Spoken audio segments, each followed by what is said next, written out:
¿Qué tal? Ya somos 118, ¿está bien? 119 y siguen creciendo. ¿Quién da más? ¿Quién da más? ¿Está dando el curso certificación para el colegio médico? Sí, sí, sí, se está dando acreditaje. El requisito, bueno, vamos a pasar de todas maneras en el transcurso de estos días un link para que todo el mundo se registre Ya, y se toma en cuenta la asistencia, el 80% de la asistencia de las charlas. ya. Se comete la puntualidad y la permanencia también, ¿no? ¿Y el haber estado en la parte del dictado de los cursos? También, sí, bueno, eso da como se da acreditaje, como cualquier curso, ¿no? El ponente tiene un acreditaje también, ¿no? De hecho que Claro, sí, ¿no? ya También estaríamos en contacto para ver eso, pues. Sí, tengo los créditos, pero no sé si me toca este año o el próximo. No sé, que esas cosas como esto ha cambiado con sí, el pues, COVID. sí, sí, sí, eso bueno, entonces ya creo que son 8:05. Bueno, ya empezaremos, pues, ya Mario. Bueno, Listo. buenas noches a todos. Continuando con las charlas académicas del Instituto Nacional de Oftalmología, el día de hoy tenemos el agrado de tener con nosotros al doctor Mario de la Torre Extremadoro, que es un amigo y profesor de nosotros. Él hizo la carrera de medicina en la Universidad Peruana Cayetano Heredia, en Perú. Hizo la especialidad de oftalmología en la Universidad Peruana Cayetano Heredia, en Perú. Se hizo doctor en medicina en ultrasonido ocular en Alemania. Fue jefe del departamento de ultrasonido ocular, imágenes oculares y radiología del Instituto Nacional de Oftalmología de Lima, Perú, hasta el 2015. Actualmente es director médico de DLT, Centro Diagnóstico Oftalmológico en Perú. Es profesor asistente de la Universidad Nacional Mayor de San Marcos y es miembro activo del CIDO y múltiples trabajos y presentaciones a nivel mundial. Además tenemos al doctor Guillermo Ricardo Alarcón, que es residente del Instituto Nacional de Oftalmología. Daremos bienvenido Mario con nosotros, muchas gracias por aceptar nuestra Gracias, invitación. muchas gracias. Empezará la charla el doctor Guillermo Alarcón. Tiene 30 minutos como máximo, doctor Alarcón, para su charla. Muchas gracias. Muy buenas noches con todos. El tema que vamos a presentar esta noche es acerca de biometría ocular en situaciones especiales, cirugía refractiva previa, astigmatismo irregular y queratocono. Voy a comenzar definiendo qué cosa es biometría ocular, ¿no? Biometría ocular es la disciplina que se encarga de medir los parámetros físicos del globo ocular, ¿no? De acuerdo al comportamiento de la luz o de acuerdo al comportamiento del ultrasonido, lo cual nos va a permitir calcular la potencia del lente que vamos a usar en una cirugía de catarata. En el cálculo del lente intraocular intervienen varios factores. Uno de los factores es la keratometría. Es importante conocer la superficie anterior, el grosor de la córnea y la superficie posterior. El grosor corneal aproximadamente es 0.55 milímetros en promedio. Otro parámetro importante es la longitud axial, que bueno, sería la sumatoria. Sería la sumatoria de lo que es la cámara anterior, de lo que es el grosor del cristalino y de lo que es la cámara vítrea. La longitud axial en ojos normales, ojos fáquicos normales, es de 22 a 25 milímetros con un promedio de 23.5 milímetros. ¿Cómo se puede apreciar acá en la imagen? Este es un ojo fáquico. Vemos que si esta medida, la longitud axial, es menor de 22, entonces vamos a hablar de un ojo fáquico corto, y si supera más de 25 milímetros, va a ser un ojo fáquico largo. Otro parámetro importante va a ser la cámara anterior, que en promedio es 3.24 milímetros. Todos estos parámetros van a ser importantes para poder calcular adecuadamente la potencia del lente que se va a usar en la cirugía. Hay factores que intervienen en cuanto a la precisión, ¿no? Uno de los factores importantes es una adecuada biometría. Se tiene que elegir una técnica adecuada, ya que debemos recordar que 0.1 milímetros de error en el cálculo de la longitud axial nos va a dar un error o una sorpresa postoperatoria de 0.25 dioptrías. Y esto, 1 milímetro de error en el cálculo de la longitud de 1 milímetro nos va a dar un error de 2.5 dioptrías de sorpresa postoperatoria. En cuanto a la keratometría, como había mencionado, es importante conocer la superficie anterior y la superficie posterior, ya que hay pacientes que han sido sometidos a cirugía refractiva y en la cual se ha modificado la superficie anterior. Esta modificación nos va a traer cambios a nivel del índice de refracción de la córnea. Y también es importante elegir una fórmula correcta, una fórmula adecuada, ¿no? Ya que, como vamos a mencionar más adelante, existen muchas fórmulas de diferentes generaciones y cada una tiene su particularidad y medidas que van a tomar en cuenta. En cuanto a las técnicas actuales para la biometría, se puede hacer la medida de la longitud axial a través de ultrasonido, ¿no? Mediante dos técnicas, una técnica que es la de contacto y otra técnica que es la de inmersión. Sin embargo, esta técnica, la técnica de contacto, es una técnica que ya está proscrita, que ya no debería usarse, debido a que al tener contacto con la córnea, esta produce una compresión corneal, lo cual va a ocasionar que nos lleve a errores al momento de calcular la longitud axial. También esta técnica es operador dependiente, depende mucho de la experiencia del ecografista, y al producir compresión al nivel de la córnea también puede producir microabrasiones. Es por eso que se prefiere realizar la técnica de inmersión, en la cual se utiliza una copa especial, ¿no? Antes se utilizaba la copa de Prager, pero hay muchas copas actualmente en el mercado. Esta copa se llena de líquido que puede ser suero salino o también puede ser lágrimas artificiales, y esta nos va a permitir, ¿no?, dar imágenes tanto en modo unidimensional, en modo A, en la cual se van a ver, ¿no?, estos picos pertenecen a las diferentes estructuras que hay a nivel dentro del ojo. Y una ventaja de esta técnica de inmersión con respecto a la técnica de contacto es que nos va a dar este pico, que es el pico de la córnea, la cual no se puede apreciar cuando se realiza la técnica de contacto. En cuanto a la imagen en modo B o modo bidimensional, también es importante realizarlo debido a que existen pacientes que son miopes altos, que tienen grandes miopías, que pueden tener estafilomas a nivel posterior y que nos puede ocasionar unas modificaciones a nivel de la longitud axial, ¿no? Entonces, es importante realizarlo en modo B para poder ver las alteraciones que pueden ocasionar, ¿no? Puede haber tal vez hemorragias vítreas, pueden haber desprendimientos de retina, puede haber, realmente el cristalino también puede ser muy, muy grueso.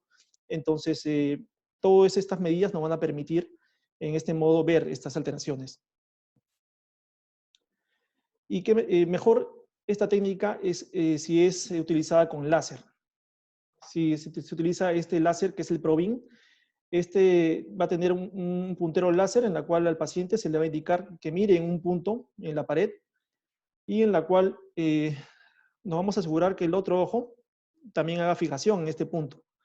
Entonces ambos van a estar, con esta forma de medir, vamos a asegurarnos de que esta medida de la longitud axial sea realizada en el eje visual, ya que va a caer directamente sobre la mácula. Y bueno, esta es la nueva tecnología, ¿no? El IOL Master 500, que utiliza la tecnología de la interferometría de coherencia parcial. Es el primer biómetro que había salido en el mercado, ¿no? Actualmente se considera como el gold estándar. Y bueno, realiza los cálculos tanto de la longitud axial, la longitud de la profundidad de la cámara anterior, la queratometría y también el white to white o el espacio de blanco a blanco. Y también mucho más reciente, esta tecnología es mucho más reciente, que es el IOL Master 700, que utiliza una tecnología de tomografía de coherencia óptica de fuente de barrido. ¿Cuál de estas dos tecnologías es mejor? Bueno, en el año 2019, el año pasado, salió un estudio en la revista mexicana que era un estudio comparativo entre ambos sistemas, ¿no? El IOL Master 500 versus el IOL Master 700, ¿no? Y el objetivo de este estudio era comparar, ¿no? Comparar si había una repetitividad en cuanto a la medida de los parámetros, ¿no? Y los resultados fueron que el Sweep Source demostró una excelente repetitividad para todos los parámetros, tanto en la queratometría como en el espacio blanco a blanco, mostró una buena correlación entre equipos. Sin embargo, hubo una diferencia estadísticamente significativa en cuanto a la medida de la longitud axial y de la profundidad de la cámara anterior, ¿no? Esto fue estadísticamente significativo. Sin embargo, ambos equipos son muy buenos, ¿no? Tienen una excelente repetitividad y una excelente confiabilidad en el cálculo de las medidas a tomar en cuenta. Bueno, ya entrando un poco más en el tema que es motivo de esta charla, Sabemos que la cirugía refractiva, ¿no? La cirugía para corregir la visión, aproximadamente tiene unos 30 años, ¿no? En diferentes técnicas. Se comenzaron con las técnicas ablativas, como una queratotomía radial, una queratomileusis, que eran técnicas que se utilizaban antes de la cirugía láser, ¿no? Antes del LASIK, antes del PRK y antes del LASIK. Entonces, es importante evaluar el tipo de cirugía que se realizó, preguntar al paciente, ¿no? ¿Qué tipo de técnica se utilizó?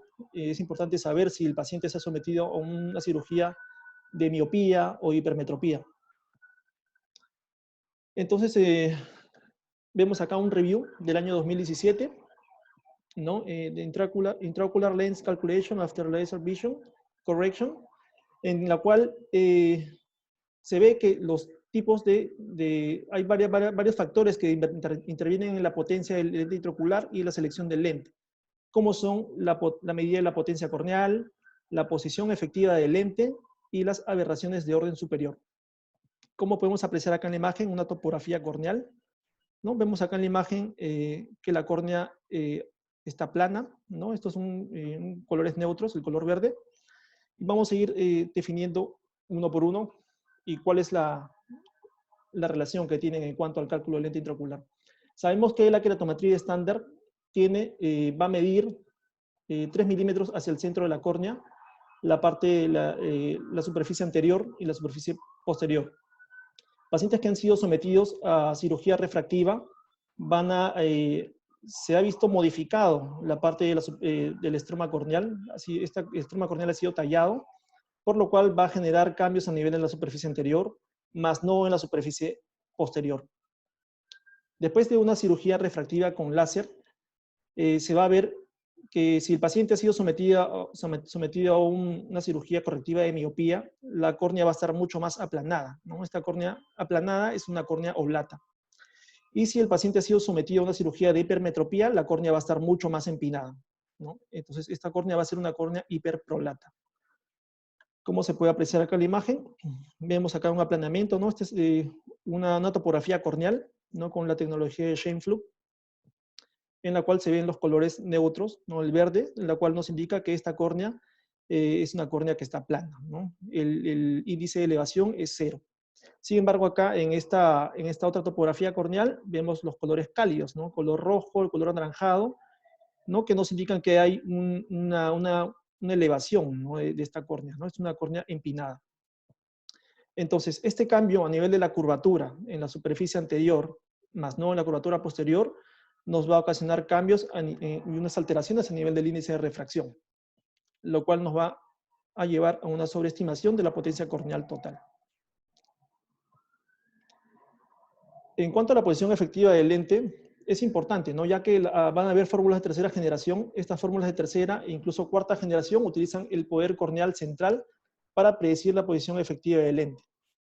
Pacientes que han sido sometidos a cirugías para corregir miopía, se ve que la córnea se ha aplanado, por lo cual nos va a producir una posición efectiva del lente falsamente superficial. Y esto nos va a ocasionar que utilicemos un lente que va a ser insuficiente. Como podemos apreciar acá en la imagen, ¿no? La posición efectiva del lente es esta, ¿no? El celeste. Si esta está más anterior, nos va a indicar que vamos a requerir un lente intraocular de menor poder. Sin embargo, si esta posición efectiva del lente va a estar más posterior, se va a requerir un lente intraocular de mayor poder.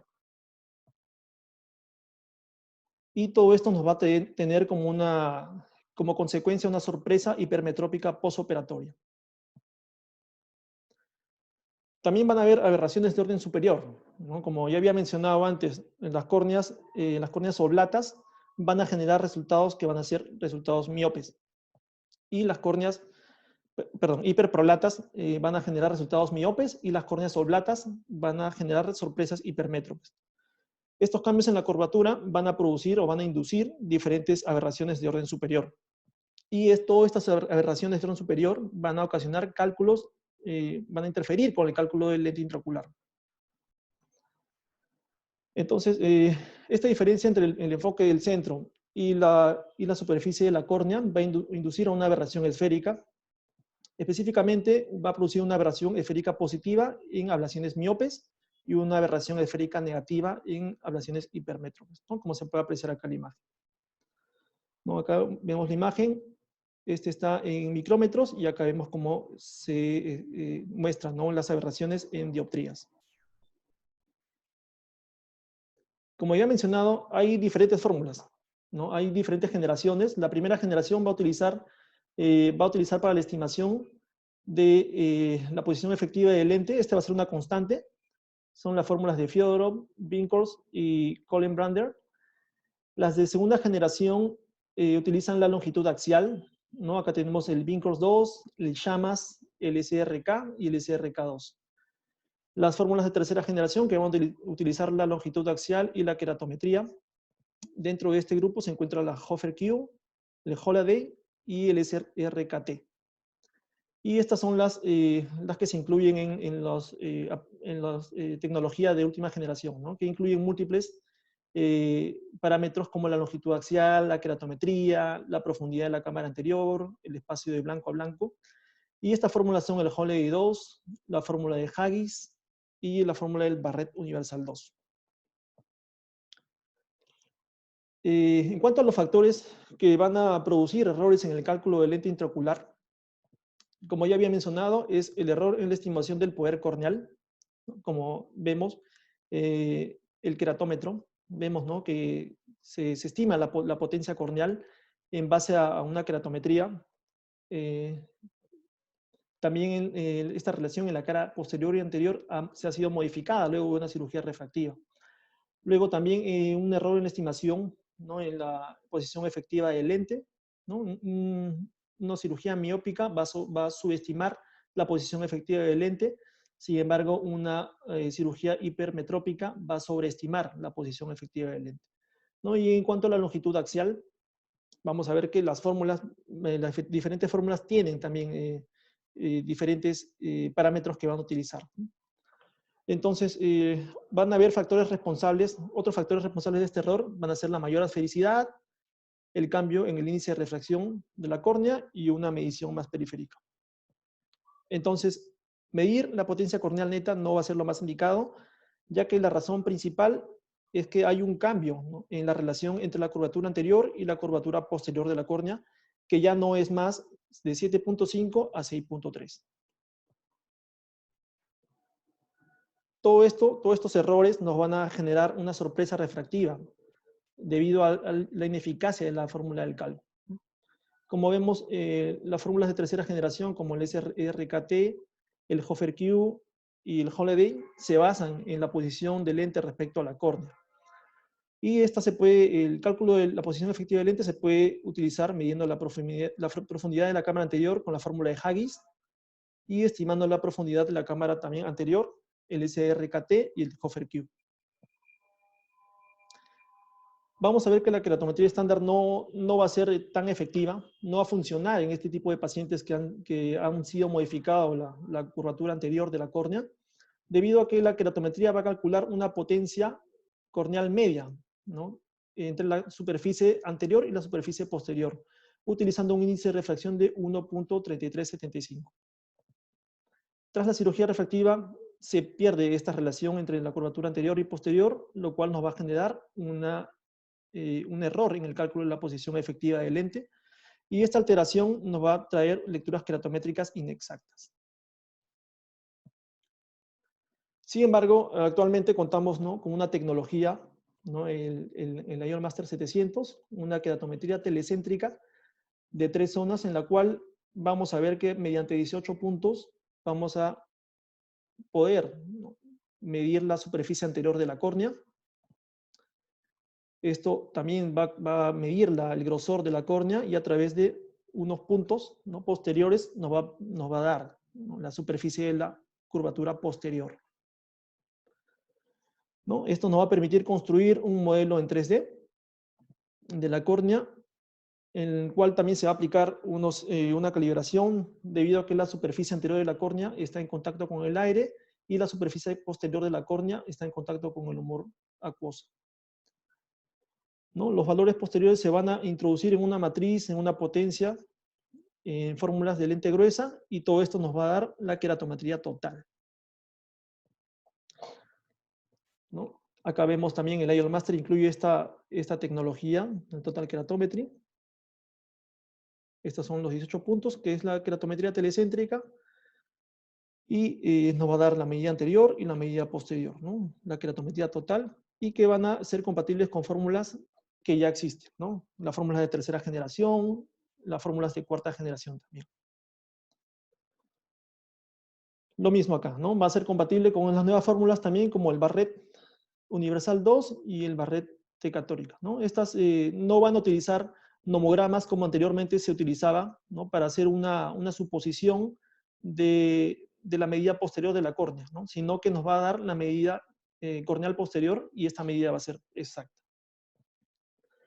Entonces van a haber también calculadores para lentes intraoculares, ¿no? La Sociedad Americana de Cirujanos de Catarata y Cirugía Refractiva, ¿no? Hay calculadoras tanto para pacientes que han sido sometidas a cirugía refractiva, para miopía, para hipermetropía, e incluso también para queratometría radiada, ¿no? Vemos que la sociedad encontró que esta fórmula es más precisa, más precisa que todos los métodos individuales, y estas nuevas fórmulas muestran resultados prometedores, ¿no? Acá vemos las diferentes fórmulas para miopía, para la hipermetropía e incluso para la queratometría radiada. La fórmula de Haggis no utiliza el poder corneal como el valor predictivo. Esto va a utilizar una corrección sobre la medida, ¿no? Del IOL Master. El equivalente corneal se le va a restar 0.35 para corregir el error en la posición efectiva del lente, y lo cual va a reconvertir el valor en un radio corneal efectivo sobre un índice queratométrico específico, ¿no? Acá no se requieren datos de la historia clínica. Acá se va a poder ingresar, ¿no? Si el paciente ha tenido cirugía miope, ¿no? Si ha sido sometido a LASIK, PRK, o si ha sido una cirugía para corregir miopía o hipermetropía. Entonces, esto es lo que se hace actualmente, ¿no? Con la tecnología del IOL Master 700 para LASIK o PRK, y también para pacientes que han sido sometidos a queratometría radial, ¿no? Con un target de menos 0.50. En cuanto al astigmatismo irregular, vemos que el astigmatismo irregular se define como cuando los dos meridianos principales no son perpendiculares entre sí. Es una aberración de alto orden, y estas aberraciones de alto orden no pueden ser corregidas completamente, ¿no? Vemos también la etiología, ¿no? En cuanto a los secundarios, los distróficos, los traumáticos, los postquirúrgicos, y también, ¿no? Los pacientes que han sido sometidos a cirugía refractiva. Entonces, en estos pacientes no se recomienda realizar una queratometría, ya que no funciona en estas córneas que tienen una forma tan compleja, ¿no? Lo más recomendable en estos pacientes es que se sometan a una topografía corneal, ¿no? Es lo más recomendable, tanto para el astigmatismo regular como astigmatismo irregular, como se puede apreciar acá en la imagen, ¿no? Esta es un astigmatismo muy irregular. Entonces, en Internet existen diferentes fórmulas, diferentes páginas también, en la cual se va a poder, ¿no? Calcular los lentes tóricos que van a ser utilizados en esos pacientes, ¿no? Tenemos la fórmula de Alcon, tenemos el Tecnis, el Toric IOL, y también la fórmula de Reiner, ¿no? Las páginas, ¿no? Para poder realizar, introducimos, ¿no? Los parámetros, y esto nos va a dar resultados en el cálculo del lente intraocular, ¿no? La nueva fórmula de Haggis-T, ¿no? En la cual tenemos la opción del Haggis Suite, que incluye las fórmulas para ojos normales, para ojos que han sido sometidos a tratamiento con láser, y para el cálculo de lentes tóricos. Biometría en pacientes con queratocono, ¿no? También vemos un estudio, este es reciente, ¿no? Del año 2020, ¿no? De Intraocular Lens Calculations in Patients with Keratostatic Disorders, en la cual vamos a ver que este tratamiento en estos pacientes es un desafío, ¿no? En la cual el objetivo para estos pacientes se espera que sea de 0.75 a 1.25. Para queratoconos leves y moderados, se ha determinado que la fórmula de Barrett 2 universal y el SRKT son las mejores. Sin embargo, para los queratoconos que son graves, ¿no? Que tienen una córnea superior a 55 dioptrías es el SRKT. Mientras que se debe considerar el uso de una keratometría estándar de 43-25 para los ojos con potencia corneal superior a 55 dioptrías.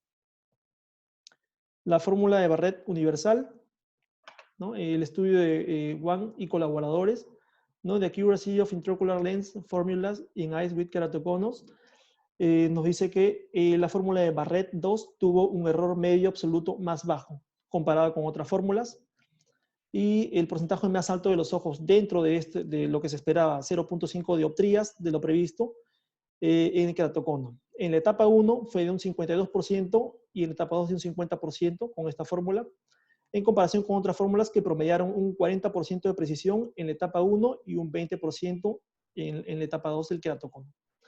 Sin embargo, esta fórmula no se puede utilizar para todos los ojos, ¿no? Sobre todo para los que tienen keratometría de 55 dioptrías. Para esta fórmula se prefiere utilizar la fórmula de Heilis. Acá vemos la fórmula de Barrett universal, que en múltiples estudios sugieren que es la más precisa para keratoconos leves a moderados. Sin embargo, los estudios indican que el SRKT sigue siendo el más probado por la literatura a lo largo del tiempo, ¿no? Sigue siendo el mejor para el cálculo de este tipo de pacientes, ¿no? De keratocono.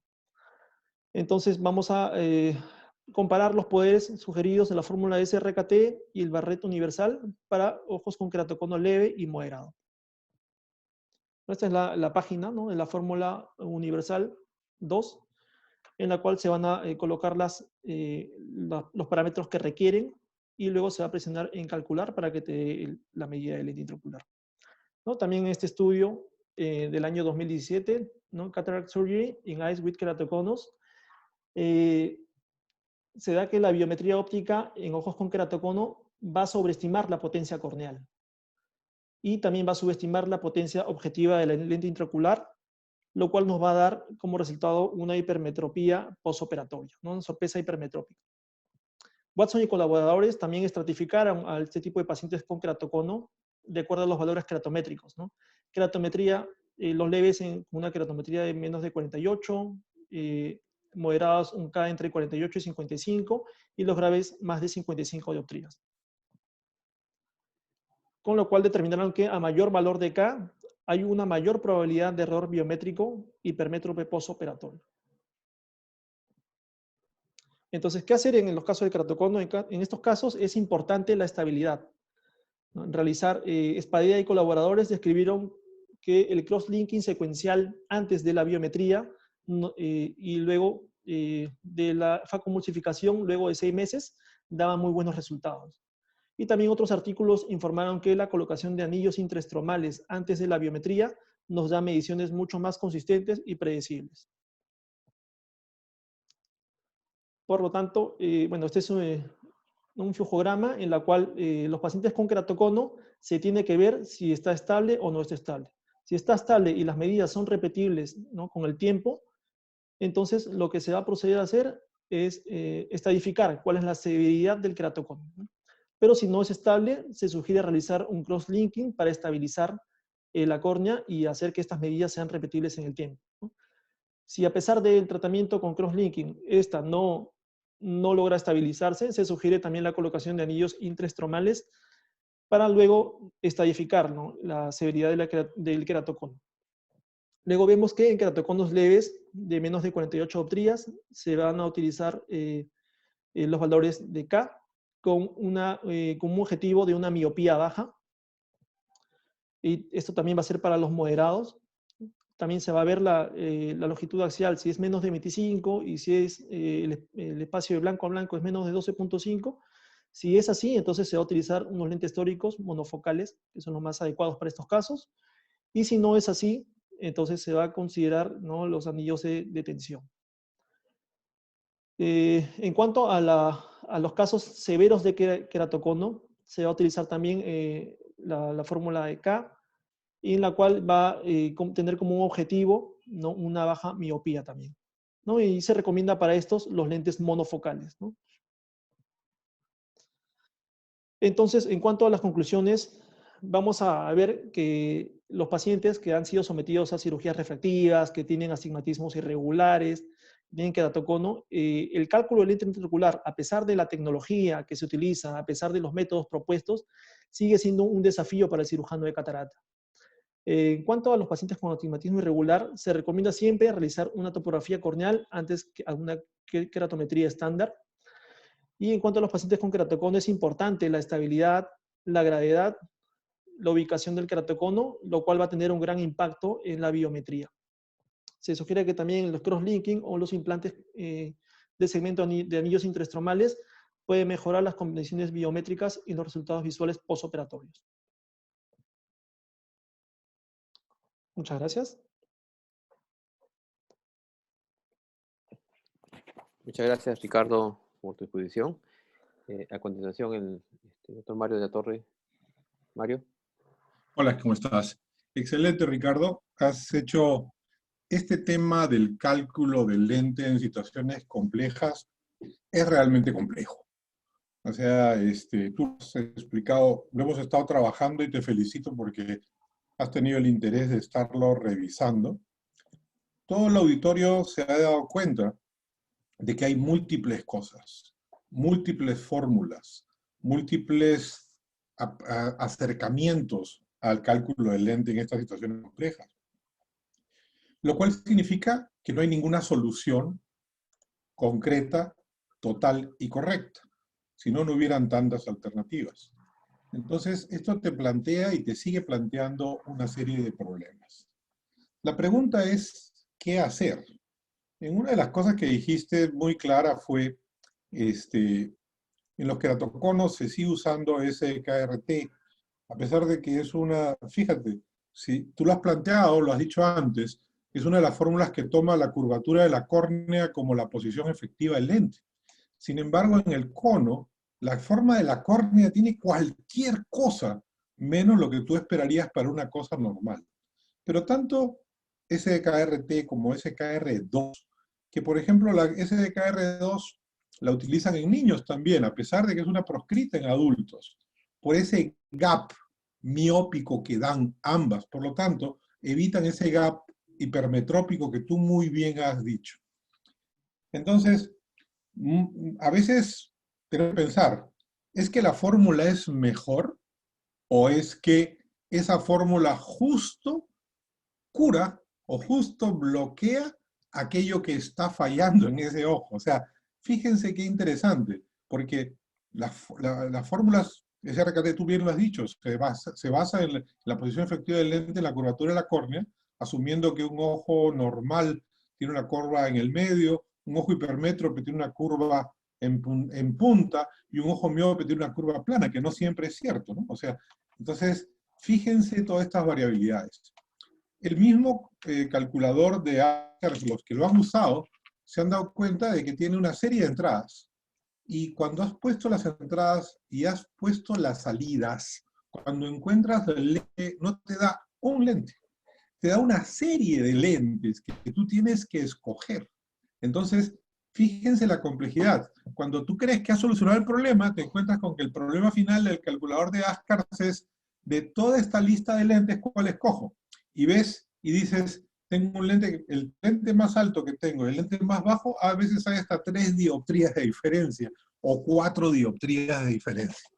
Entonces, la pregunta es, ¿qué hacer? Entonces, voy a ver si puedo compartir pantalla un ratito, pero es interesante porque vamos a ver lo que tú has dicho, lo has resumido muy bien, lo hemos estado trabajando y te felicito. Vamos a ver si podemos compartir pantalla. Ahí vamos. ¿Se ve? ¿Estamos ahorita viendo? Sí, sí, se ve, sí. Perfecto. ¿Cómo lo resuelvo? O sea, ¿qué hay que hacer? O sea, viendo todas estas cosas, ¿qué hacer, no? O sea, bien fácil ahora con todos los equipos, como tú muy bien lo has dicho, medir la longitud axial no es problema, ya nos hablaste del ProBeam, ya nos dijiste que interferometría óptica es el gol estándar, pero ahora el Sweet Source nos permite ver en cataratas densas, no solamente en cataratas densas, en ojos con hemorragia, en ojos con los diabéticos. ¿Eh? Eso hace que la biometría no sea un problema en ojos normales.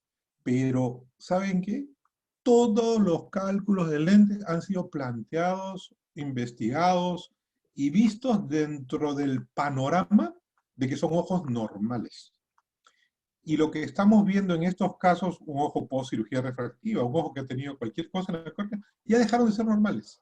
Por lo tanto, no hay nada específico para ellos. ¿Eh?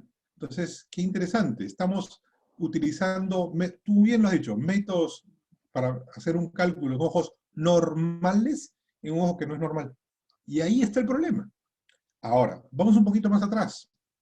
El mismo hecho de realizar una biometría, o sea, un cálculo de lente intraocular en un ojo normal, hoy por hoy tiene una serie de problemas y tiene una serie principal de errores. ¿Cuál es el principal error? La córnea.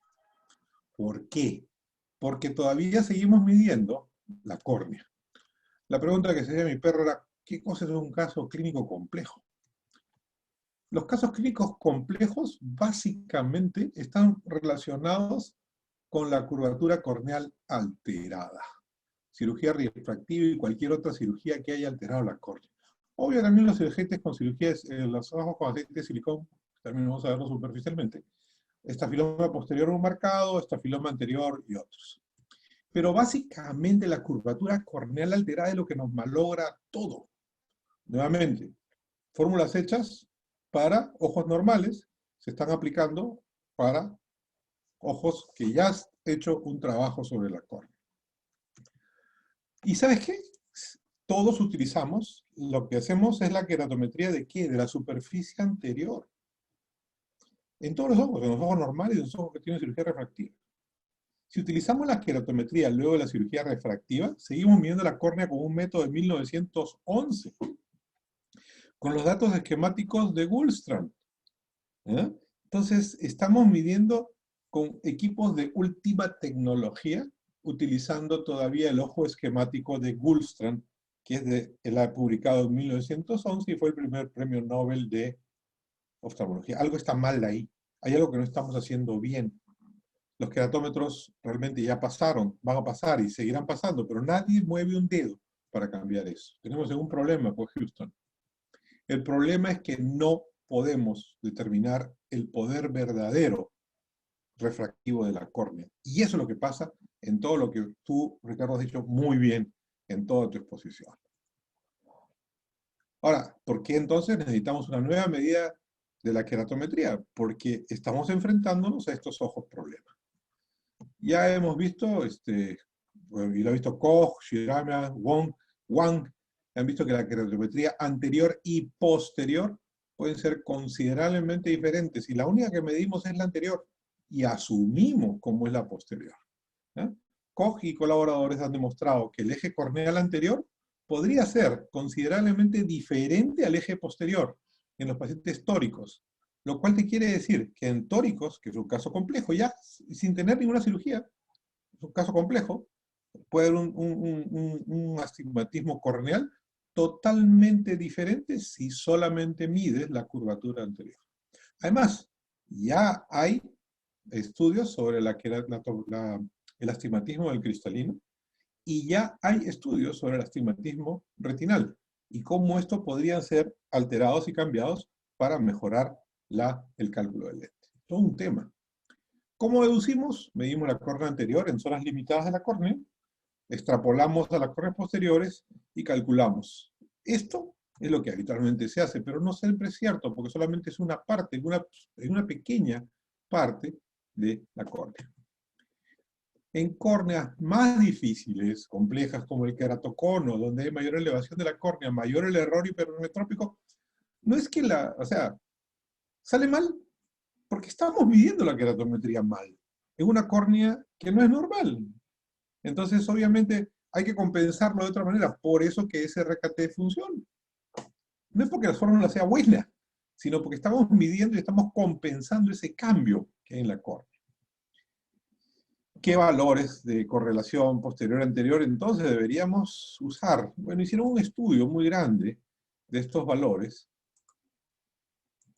y Dabelman hace pues el primer estudio, y cuando hacemos las comparaciones, pues ¿qué pasaba en las córneas de la relación anterior-posterior?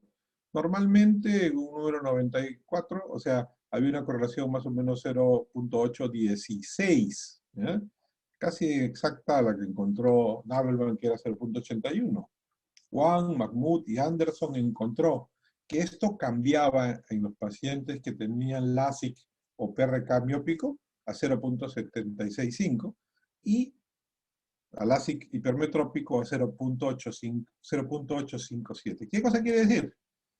Hay fórmulas que deben ser hechas para ojos operados de miopía y hay fórmulas que deben ser hechas para, como de hecho las hay, a ojos operados para hipermetropía. Y estamos hablando de LASIK, ¿eh? Porque si hablamos de RK, la cosa cambia, porque aquí no alteramos la superficie posterior, en el otro ya la hemos alterado. Miren qué complejo se hace eso. En muchas córneas, la extrapolación, y ese es el gran problema, las córneas atípicas, la cirugía carneal, la ectasia, hace que todas esas extrapolaciones sean falsas. ¿Qué hacer entonces? ¿Cómo podemos hacer en estos ojos? Soluciones por regresiones basadas en porcentajes, esa es la primera cosa que siempre se ha hecho, o, lo ideal sería pues medir directamente la curvatura corneal posterior y dejar de lado ya el método de Gullstrand, el método de la queratometría simple, que es medir solamente la superficie anterior. O sea, el objetivo de la investigación en biometría hoy por hoy es dejar de medir solamente la curvatura corneal anterior y pasar a medir la curvatura corneal posterior. Ya se han dado los primeros pasos, ya nos ha dado muy bien en la clase la primera aproximación, que es TK, y mucha gente dice, no, pero TK no funciona porque... ¿Por qué?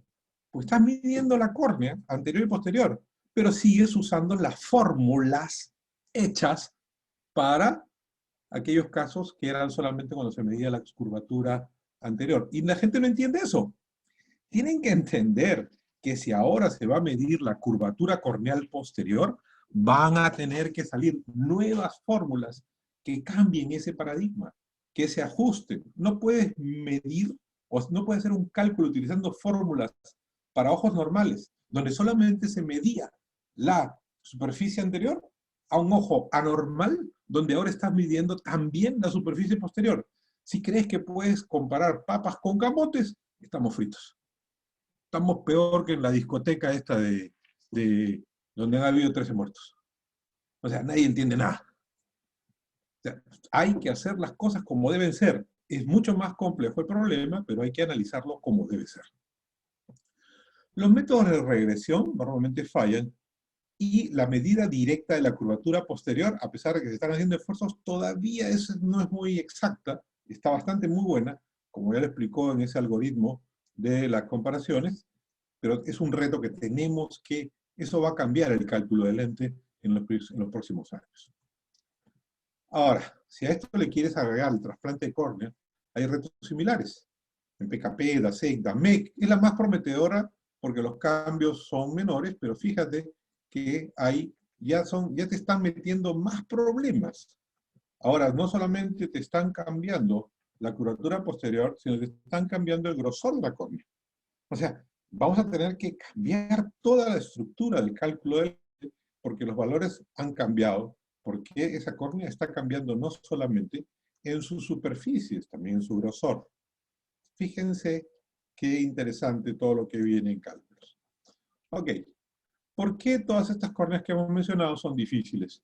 Ya dijimos, la pequeña diferencia entre el índice refractivo entre córnea posterior y acuoso, que no se puede identificar y medir, y no hay ninguna validación de estas medidas. Y para complicar más la cosa, a estas córneas que ya están así diferentes, agréguenle que tienen astigmatismo porque la sutura está muy fuerte en un queratocono que has operado, o que vas a hacer un procedimiento triple o doble o lo que quieras. O sea, son casos complejos. Okay. Si tú calculas el astigmatismo usando solo la medida anterior de la córnea, va a pasar dos cosas. En el grupo con la regla, lo mínimo que te puede pasar es una sobrecorrección de lo mínimo de 0.5 dioptrías, se puede ir a más. Y contra la regla, una subcorrección de 0.3 en lo mínimo que te puede pasar. Entonces, ¿qué han hecho? Neurograma de Baylor, Koch, Abufalia, la calculadora de AMO, los Barrett sin corrección de Barrett, porque ahora que Barrett ha sacado nuevas fórmulas para la medida de la curvatura posterior, un error de más o menos 0,5 dioptrías en el 80% de los casos, si no es más. Entonces, fíjense, no hay nada exacto. ¿Eh? Entonces, en las correas complejas, la superficie anterior no da pistas para una adecuada medida de la posterior. Hay que medir la curvatura posterior de alguna manera.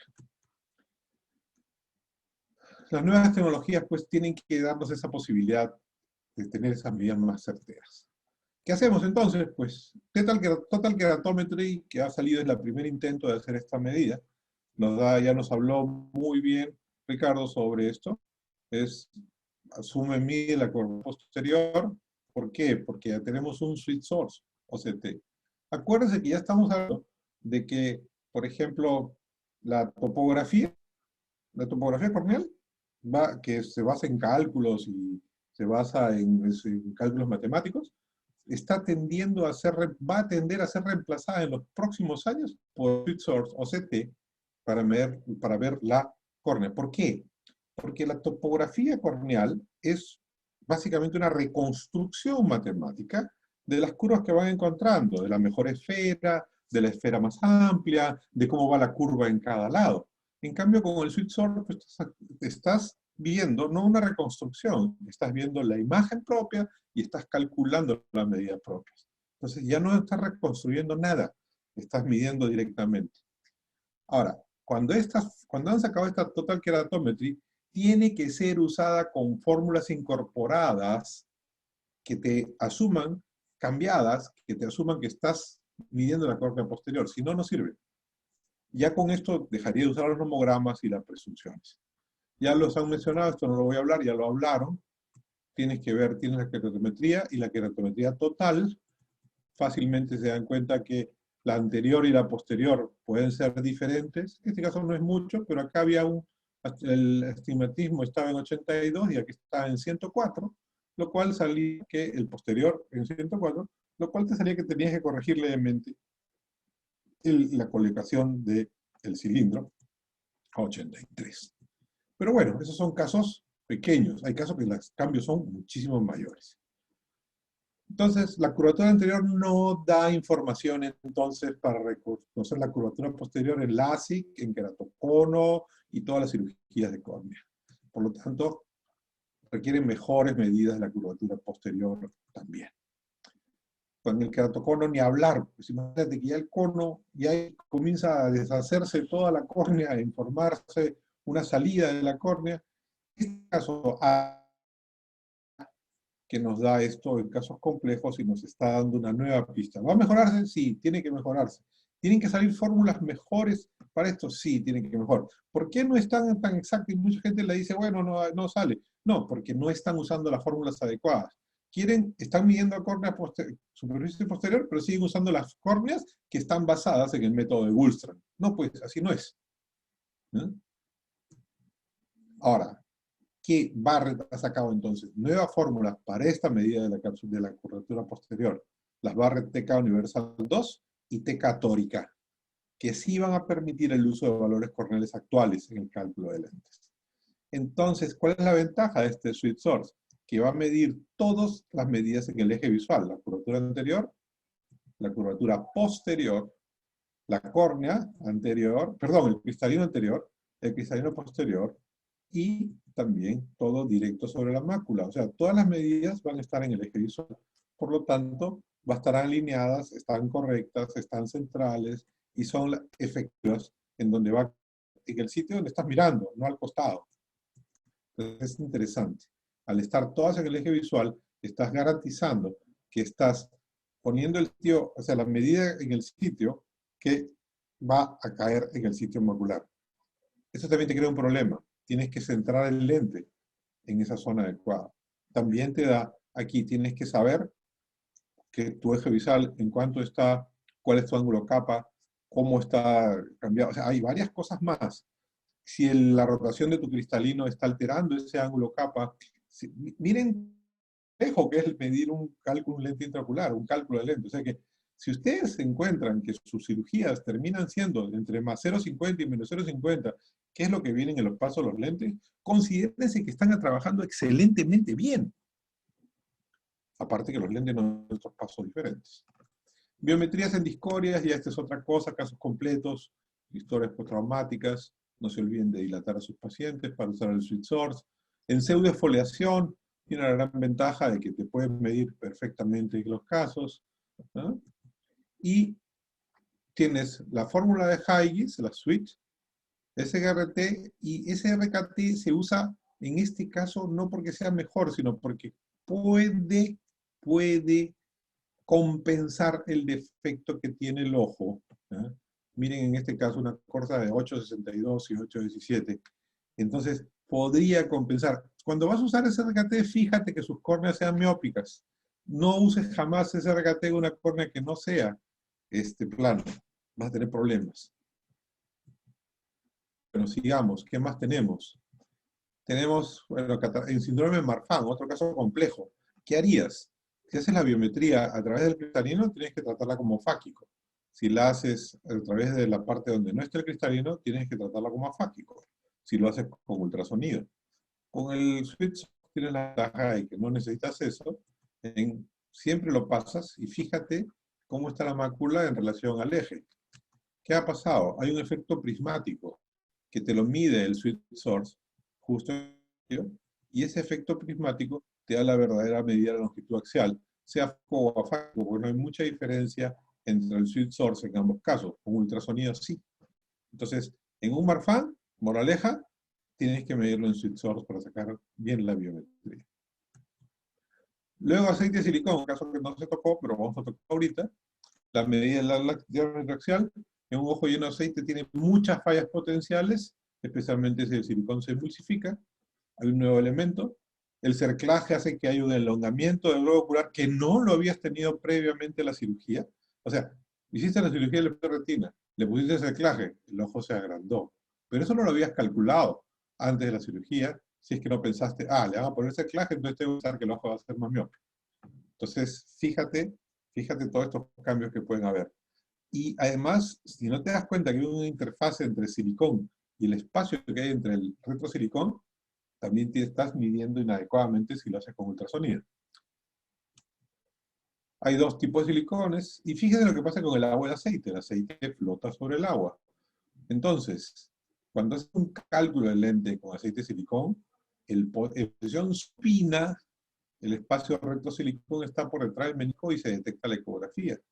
Entonces, tienen que tener mucho cuidado cómo haces el cálculo del lente en un paciente con aceite de silicón.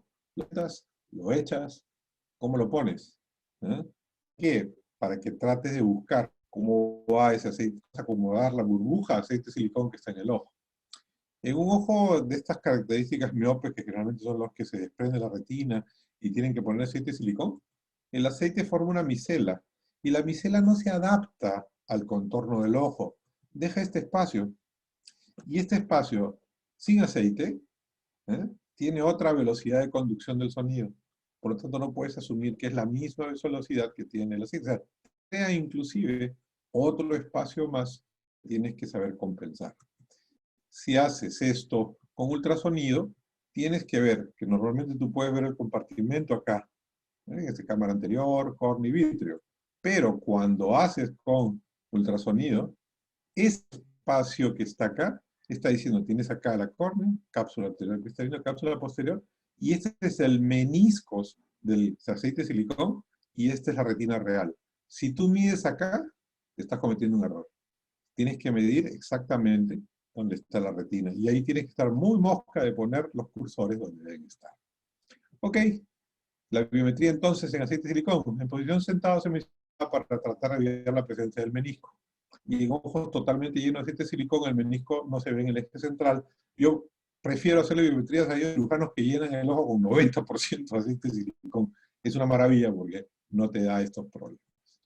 Ok, vamos a ver cómo puedes cambiar. Hay la ecuación de conversión, que esos son ya parches que se hacen. Lo ideal es tratar de medirlo con switch source. ¿Cómo se soluciona? Miren esa catarata blanca y aceite de silicón. Con switch source puedes verlo, tienes que dilatar al paciente y fíjense, inclusive acá es muy, muy claro ver. La diferencia del sonido, de luz, cuando pasa el aceite de silicón, casi es nada cuando no lo pasa. Entonces, no es como el ultrasonido, que la diferencia es muy grande. Es preferible el sweet sort en pacientes con aceite de silicón. Sigamos. Catarata, fíjense, salió y lo pasó sin ningún problema. Y podemos hacer el cálculo perfectamente porque todas las mediciones, todas, son mediciones exactas, 2778, 2776, una no pasó, el resto todas, las cámaras anteriores muy concretas y el cristalino muy concreto. Quiere decir que tienes que revisar, no veas méritos, ve si son robustas las mediciones, si son recurrentes las mediciones, si son cercanas las mediciones, no te fijes qué más cayó. Cuando te venga el informe de la biometría, chequea esto. Oye, ¿son todas las medidas iguales? ¿Son todas las cámaras anteriores iguales? ¿Son todo el grosor de las lentes iguales? ¿Todos los astigmatismos están iguales? ¿Están parecidos? Si tú ves que hay mucha diferencia, algo estuvo mal en esa medida. Entonces tienes que repetirla o pedir que te la repita. Otra cosa ya para terminar, otro ojo complejo es el estafiloma posterior. Ya nos habló muy bien con hacerlo con el modo B. También lo puede hacer con Switzer. Miren estos ojos con estafiloma en silla de montar. ¿No? El Switzer lo ve muy bien. Y esa catarata rubra, miren, bien exactas, todas muy, muy parecidas. Tienes que examinar. No te basta ver el cálculo del lente, ve todo el documento. Ya nos dijo la biometría por inmersión, el modo B, pseudoinmersión con gel o con la copa escleral. Y para saber dónde estás cayendo, con el modo B. En silla de montar, pone los cursores muy fácilmente. Aquí estás viendo el ojo completo, la córnea, el cristalino y la mácula. Y lo puedes poner, el paciente mira una luz, tú puedes poner con gel o con la copa hacia el lado y puedes ver la técnica muy fácil. ¿Qué haces? Al paciente que mire la luz, es la imagen muy clara de la córnea, la imagen muy clara del cristalino, la cápsula anterior y la posterior, y la imagen del nervio óptico. Pasas las líneas, porque son las más brillantes, pasas primero un vector C, el vector C del mismo ecógrafo, y después lo mueves al eje visual, que queda más o menos a 10 grados o 15 grados o 3 milímetros del nervio óptico temporales, y estás en la mácula.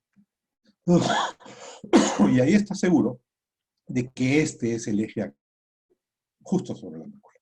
Y ahí vas cambiando, muestra su interfase y ahí te sale la biometría, donde aquí está la córnea, aquí está la cámara anterior, el cristalino, el vítreo, perfectamente hecho por inversión con el modo B. Obviamente el Sweet Source también lo hace. Cuidado, fíjense cómo es en el hipermétrope y en el miope, están diferentes, y mucho cuidado de ver que la máquina no piensa, pone los cursores donde le da la gana. Entonces cuidado que puede estar a veces, en está muy densa, te la puede poner en el núcleo en vez de la cápsula. Y cambia de 2244 a 2259 en este ojo. Técnica con el modo B, nunca la hagas en contacto, siempre la hagas con inmersión para que se vea la córnea. Y fíjense, el contacto cambia. Y no uses una velocidad media, usa por cada compartimento. ¿No? Esta es como se ve, fíjense, aquí ve el cursor y tú lo mueves, el cursor, que es esta línea de puntos, tú la vas a mover hacia arriba, hacia abajo, buscando dónde está, del nervio óptico que está aquí, 3 milímetros o 15 grados. Bueno, tan difícil no es. Y por eso son alternativas. Fíjense en este ojo inmenso. ¿Eh? ¿Cómo es la córnea? ¿Cómo está el cristalino? ¿Ves el nervio óptico acá? Y a 3 buscas que caiga más o menos a 10 grados o 3 milímetros y vas a caer en la mácula. Y abajo está la córnea, cápsula, cápsula y acá la retina. Entonces ya tienes una buena biometría, no a ciegas, sino sabiendo dónde está la mácula. Fíjense. Y ahora, para cereza de la torta, esto es un Frankenstein. ¿Cómo haces para calcularle un estafiloma anterior? Te viene alguno de esos enemigos, te manda, o tus grandes amigos te mandan y dice, Marito, calcúlame este ojo. Voy a hacerle trasplante córnea y voy a ponerle un lente intraocular. La primera cosa que me vino a la mente es, ¿estás loco? Te has tomado 3 cervezas, o sea, al hilo. Sin embargo, voy a hacerlo. Entonces, ¿qué haces? Recurres a armar el Frankenstein. ¿Ya? Entonces agarras y dices, bueno, armas la biometría. El ojo contrario le tomas, obviamente, la biometría actual. Y en el ojo problema, ¿qué haces? Mides con biometría modo B el grosor de cristalino y la longitud axial. Olvídate de la cámara anterior. Y le agregas a esto que has metido, que es el grosor de cristalino y la longitud axial, la cámara anterior, ¿eh? Con las medidas que encuentras en el ojo contrario, y asumes que el cirujano va a dejar la córnea plana luego de la cirugía. Eso es lo que pasa en la cirugía del queratocono cuando has cometido un trasplante, no el queratocono, perdón, ya lo habló nuestro amigo Ricardo del queratocono, en la cirugía del trasplante de córnea. ¿Cómo vas a hacer? Estás haciendo un cálculo a futuro, estás adivinando el futuro. Acá también. Tienes que conocer la mano de tu cirujano. Si el cirujano que tú conoces que le va a hacer el cálculo, le haces deja la córnea muy plana o no la deja tan plana, para ver qué córnea te vas a dejar. Entonces tienes pues con el VM medir el epitelio, del epitelio a la cápsula, en este caso del endotelio no, del epitelio, tendría que ser desde arriba, ¿no? Porque este es solamente para la cámara anatómica. Tienes que hacer la óptica, que es del epitelio hacia la cápsula anterior, el grosor del cristalino y el otro ojo, y a eso sumirle la medida que tiene. Fíjense, este es el ojo del estafiloma, fíjense. Este es el estafiloma anterior. Pero yo no voy a medir esto, porque esto no va a ser la córnea que ha quedado. La córnea que va a quedar en el otro ojo va a ser más o menos parecida a la del otro ojo. Tengo que tomar el muñeco, viendo cuál es el grosor del cristalino de este caballero y cuál es el tamaño del vítreo en este caballero. Y a eso sumarle lo que he encontrado yo en el otro ojo de cámara anterior, sabiendo que mi cirujano va a tener una mano tal que deje las córneas planas, ¿no? Y fíjense, si yo le hubiera medido a este paciente, esa es la medida actual que le hice al paciente, ¿no? Este es el cristalino y este es el vítreo. Y esta filoma anterior era casi el tamaño del vítreo. Fíjense, una tremenda bolota, ¿eh? Entonces, una cámara anterior de 9.28 contra 15 de acá. O sea, esto es irreal, pues, esto no va a ser. Tenía que armar este muñeco y más o menos la cámara iba a quedar en 3 o en 3.5 o en 2. Entonces, fíjense que tienes que armar este Frankenstein para tratar de ver. Y este fue el resultado final. Este caballero, miren, cirujano fantástico, lo conozco muy bien, lo conozco de que era residente, estaba de repente escuchando su favorito, ¿eh? Y esta fue la cirugía inmediata. Después miren cómo quedó, y el caballero quedó, y aunque ustedes no lo crean, ¿eh? Este paciente tuvo una buena recuperación visual, no perfecta, pero una buena recuperación, habiendo tomado estos parámetros que le he contado. O sea, la biometría, el cálculo de la lente es algo difícil, hay que tener un poquito de suerte de cuando en cuando para que te salgan estos casos que son totalmente excepcionales y raros. Pero estos son los casos complejos. Felicitaciones, han hecho una clase muy interesante. Segunda, todos estos casos de alteración de la superficie corneal van a ser complejos. No se van a resolver si todavía tenemos solamente la medida de la curvatura anterior. Tienen que resolverse en el futuro cercano teniendo una adecuada medida de curvatura corneal posterior. Y además tendremos que medir la curvatura del cristalino y la inclinación, el tilde del cristalino, y también el astigmatismo o la inclinación que hay en la retina. Y además tendremos que haber factores. El cálculo del lente va a seguir avanzando, no se preocupen. Y posiblemente en algunos días solucionamos los problemas. Como decía el gran Hayes, todo tiene solución. ¿Será verdad? Sí. Estos casos complejos tienen una evolución que va a tener solución. Por ahora, calcular un lente de estas magnitudes, hágalo. Pero cuando tengan dudas, consulte al experto. Gracias. Muchas gracias, Mario, por tu excelente exposición, muy didáctico siempre. Excelente, doctor. Buenas noches. Buenas noches con todos. Siempre aprendiendo ¿Cómo estás? algo más de estos casos que son siempre desafiantes. Y bueno, agradecerle que usted siempre comparte con nosotros toda esa sapiencia que poco a poco ha ido ganando, y con esos casos así como este estafiloma que nos ha mostrado, ¿no? Siempre es esto realmente un desafío terrible, diría yo, estos pacientes que llegan por cirugía refractiva o con anillos corneales, que realmente vemos muchas veces, como me acuerdo mucho de un paciente que veíamos y que constantemente le cambiaba la keratometría, todos los Sí. meses había que ir retomando la topografía, ¿no? El paciente después de la inserción de sus anillos, y realmente agradecerle mucho que usted siempre esté dispuesto a compartir con nosotros. Francamente lo extrañamos mucho en el instituto, pero tenga presente y por seguro que siempre lo estaremos molestando cuando necesitemos de su apoyo. Felicitaciones y una excelente charla, excelente también la revisión del residente, del doctor.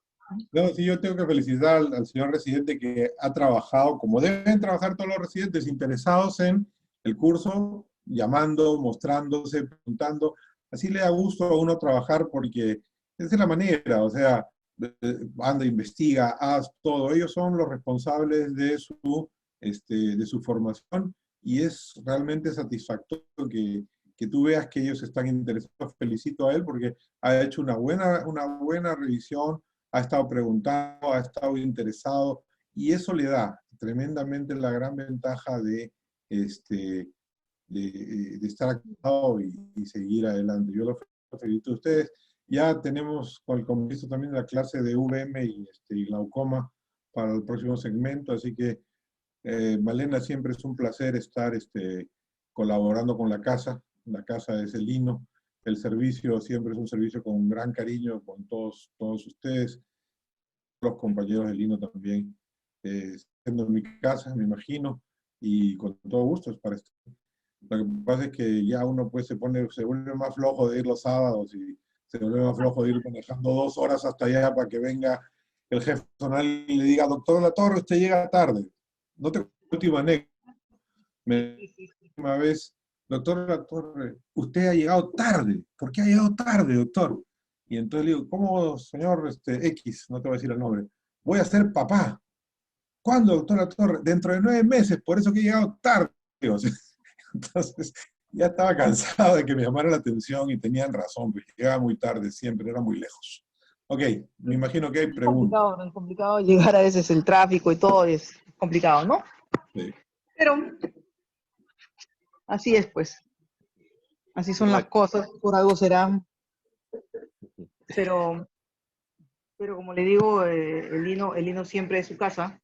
Gracias. Y definitivamente siempre bienvenido, y agradeciéndole siempre a disposición, ¿no? Para poder ayudarnos y darnos una mano con estas cosas complejas.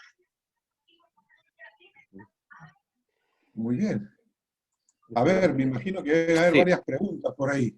Sí, Mario, claro. Sí, hay varias preguntas. Lo que sí debe quedar en claro es que en estos pacientes, obviamente que son casos complejos, uno no debe ofrecer mucho al paciente, no debe ofrecerle que va a quedar, bien, a pesar que las fórmulas son mucho mejores, son mucho más exactas, no va a tener a veces, o probablemente no vamos a tener los resultados que uno espera, ¿no? Entonces el paciente no hay que crearle falsas expectativas.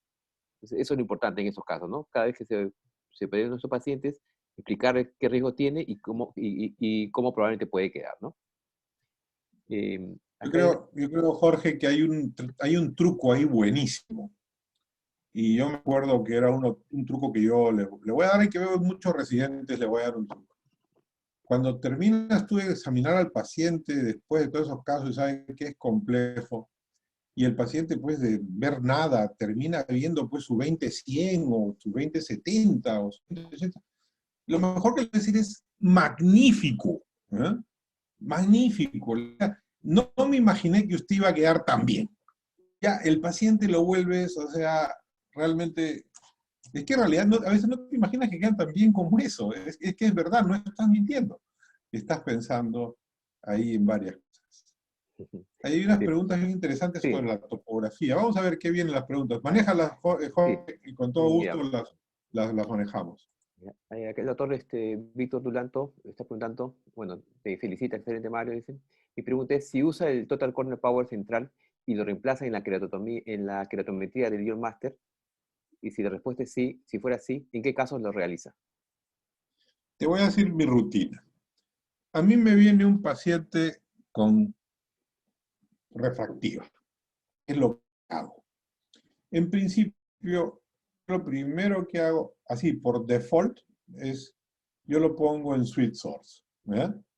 Entonces, lo primero que hago yo es hacerle la biometría por Sweet Source. Y analizo, y digo, ¿qué tipo de cirugía refractiva ha tenido? Ha tenido una RK, más fácil, Sweet Source, o de frente, hago, ahí a RK le hago siempre le hago una topografía. ¿Ya? Ahí es de rigor. Y hago topografía, Sweet Source, la biometría que encuentro, perdón, la queratometría que encuentro en ambos. ¿Coincide o no coincide? ¿Ya? Si coincide en ambos, en la topografía, y coincide Cornell Power, en realidad yo uso Galilei, ¿ya? El TCP2. ¿Ya? Si coincide, agarro y digo, tengo el Galilei G6, así que agarro y digo, pa, si los dos están iguales, eso es. El problema viene cuando no coincide.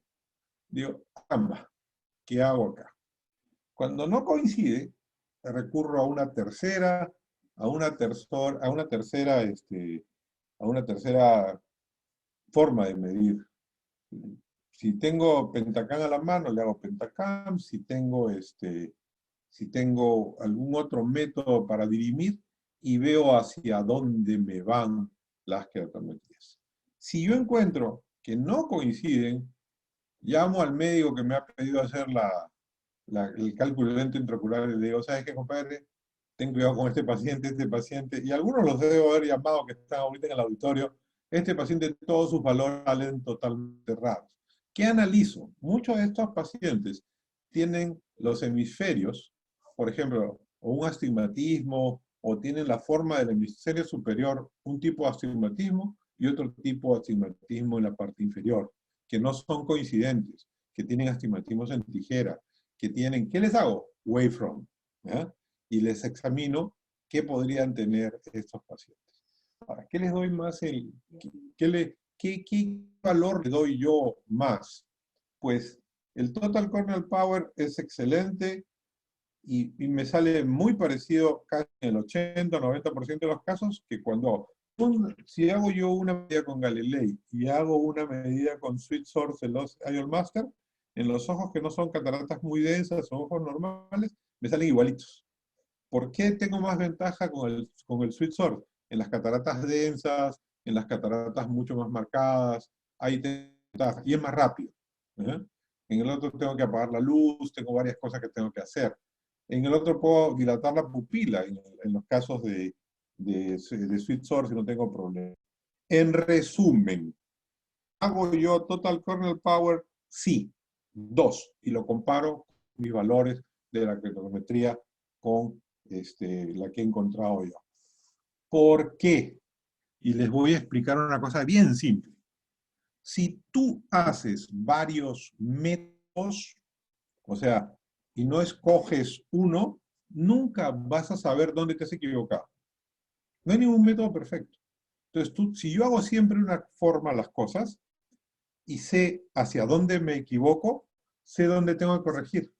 Yo sé, por ejemplo, que con mi fórmula, en estos casos que tengo duda, siempre voy a tener que tirar la refracción 0,50 a la miopía de todas maneras. Porque si voy a fallar, prefiero dejarlo miope que hipermétrope, ya sea hipermétrope o miope.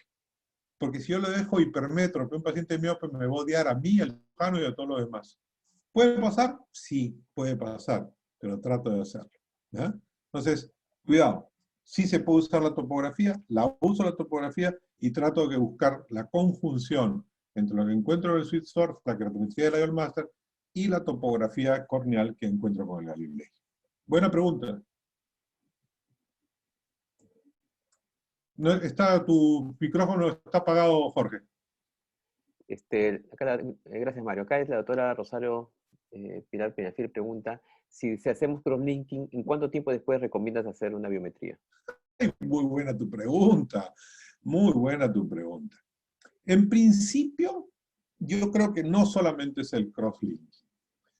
O sea, el crosslink es interesante. Normalmente Yo sé, los expertos en córnea tienen diferentes tipos de... He escuchado diferentes tipos de opiniones.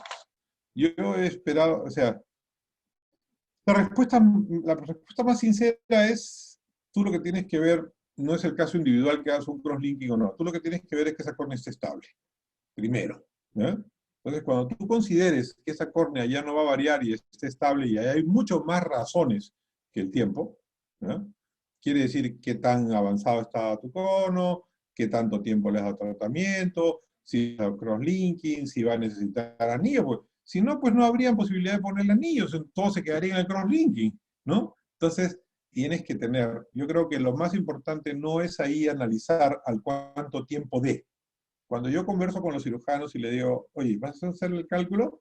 Estabilicemos al paciente. ¿En cuánto tiempo? Si el paciente tiene 6 meses estable, yo creo que ese es un buen momento para hacerle un cálculo de lente ocular. No siempre se puede, porque no todos los pacientes pueden esperar 6 meses para hacer esas cosas. Igualito, miren, con la otra cosa más simple, un pterygium, ¿no? ¿Cuánto tiempo ustedes esperan después de operar el pterygium para hacer el cálculo del lente ocular? Yo considero que 6 meses para arriba es lo que deberíamos tener. Encuentro que van todos, funcionan bien a los 6 meses, no todos, la gran mayoría. Entonces, son valores súper relativos, no hay una receta de cocina para esto. Pero sí, creo que aquí tenemos que ver, primero, la primera cosa que tenemos que ver es qué tan estable está el cono, cómo lo has manejado. O sea, no es lo mismo hacer un cálculo de lente a un paciente que solamente vas a poner cross, no es lo mismo un paciente que el cross va a necesitar un anillo, ni tampoco es lo mismo un paciente que después va a necesitar un trasplante. O sea, ya el cono tiene diferentes estados. Tienes que saber si el cono es frustro. ¿Qué les recomiendo a todos los cirujanos de catarata, especialmente los jóvenes? ¿Sabes qué? Yo le voy a hacer lo menos posible que pueda. No, mentira, háganle lo más posible que puedan. ¿Ya? No es que yo le quiero ahorrar al paciente. El paciente no va a ahorrar si te mete un juicio porque le salió la cirugía.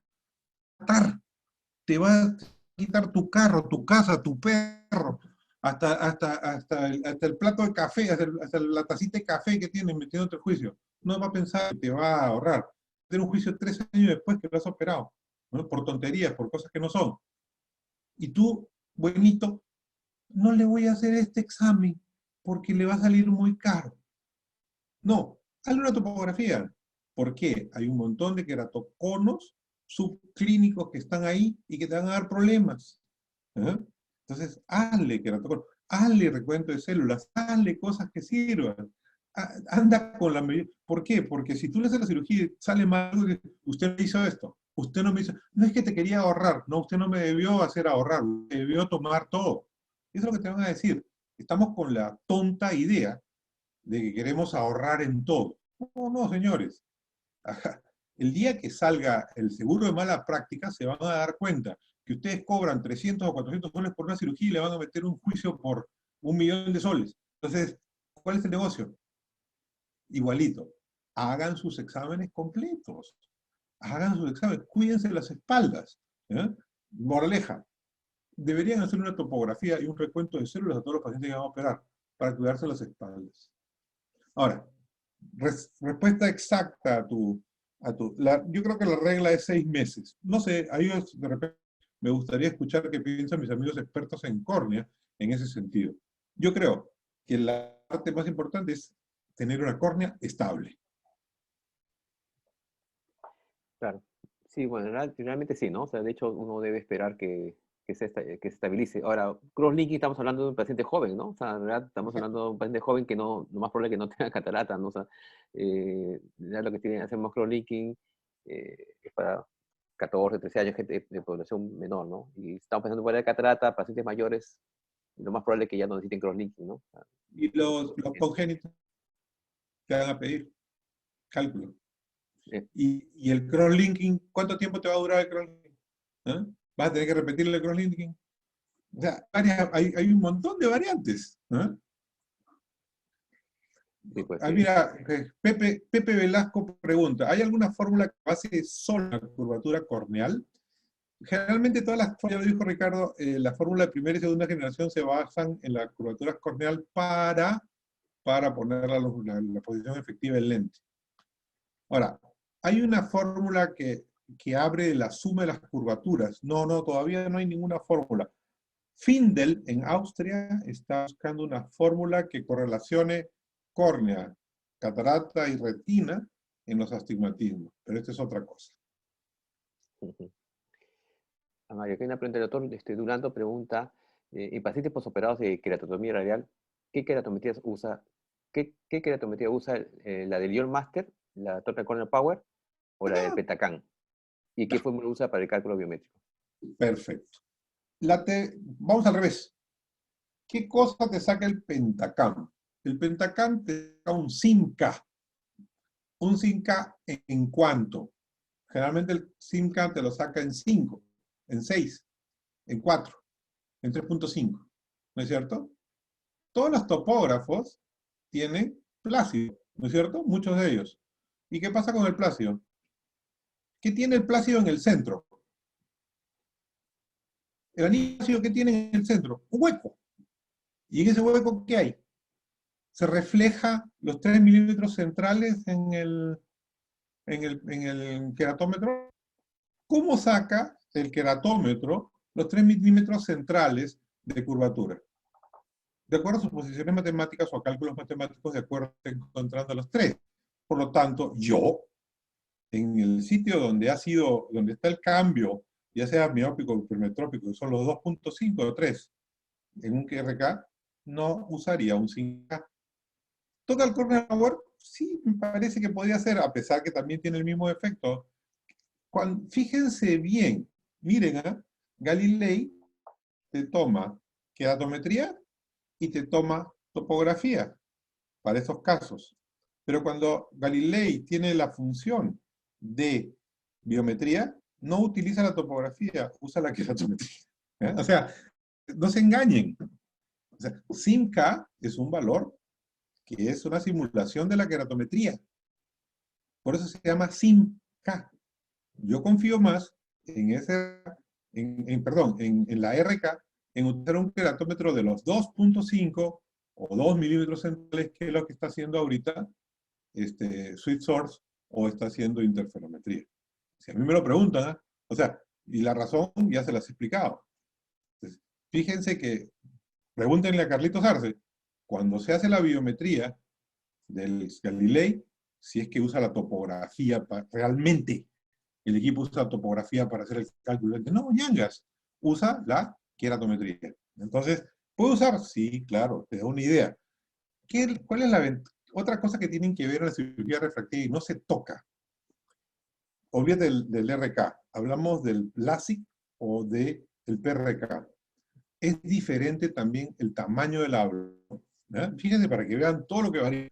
Si la ablación es pequeña, el efecto en el cálculo es una cosa. Si la ablación es grande, el efecto del cálculo es diferente, porque la córnea cambió y tiene, en los anillos alrededor, tiene otro constante. O sea, hay todo un problema con esto. Yo prefiero usar queratometría en el área central y de preferencia que me sirva queratometría de la superficie anterior y posterior.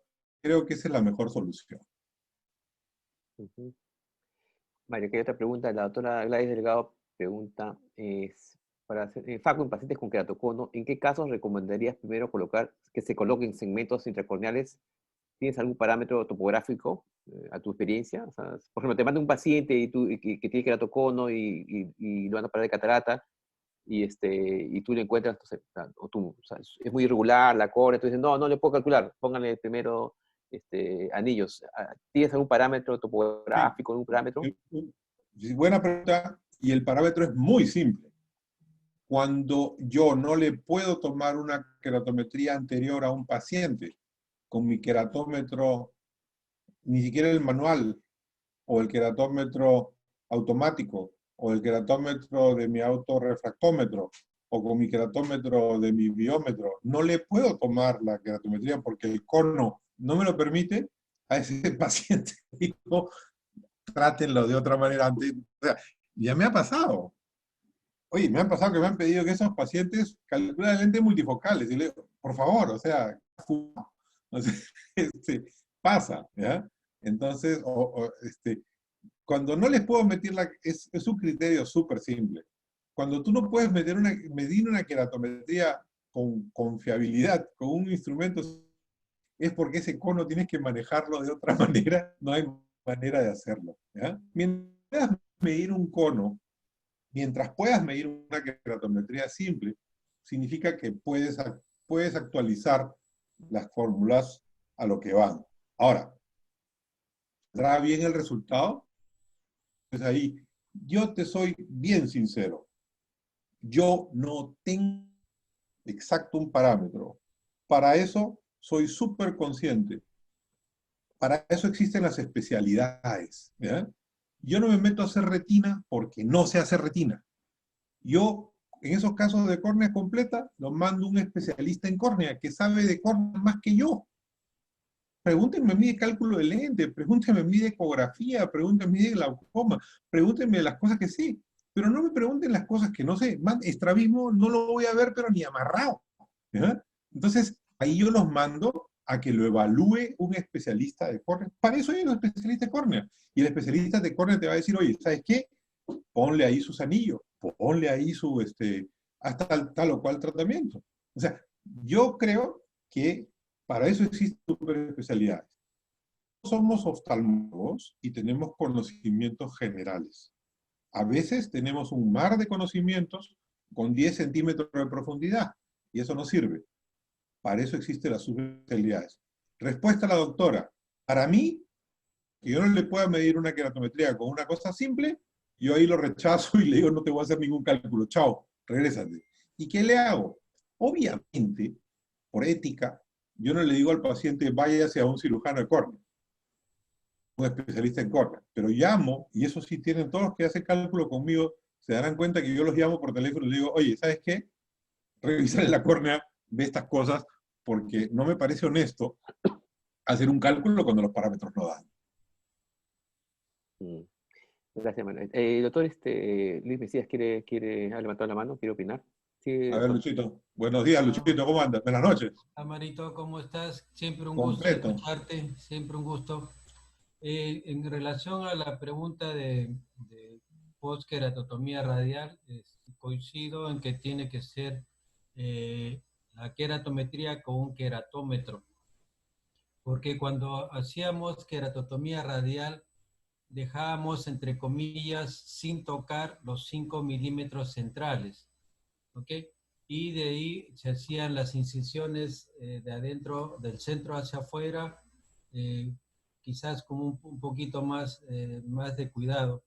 Entonces, entre comillas, las 5 milímetros centrales quedaban sin tocar. Y eso puede que no se deforme mucho a la hora, por la presencia de las incisiones. Pero hay que tener cuidado porque esos 5 milímetros centrales son los que más se hunden, ¿no? Se deprimen, llamemos así, o se van para abajo de la córnea, hacia un desnivel inferior, que es la idea que se pretendía conseguir con la queratotomía radial al bajar la longitud axial, y con eso se bajaba la miopía.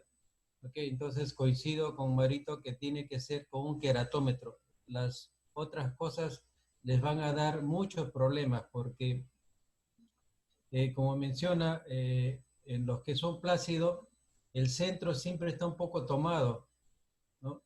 O no tomado, entre comillas, salvo que se pongan a buscar punto por punto de los principales ejes, pero dentro de los 3 o 4 milímetros. Más allá no saldría, todo saldría equivocado. Y el 5K, como se menciona, es un promedio. El 5K es un promedio de las queratometrías consideradas mayor y menor, la más plana y la más empinada. De esas dos se suman, se divide entre dos y sale el 5K, que es un promedio.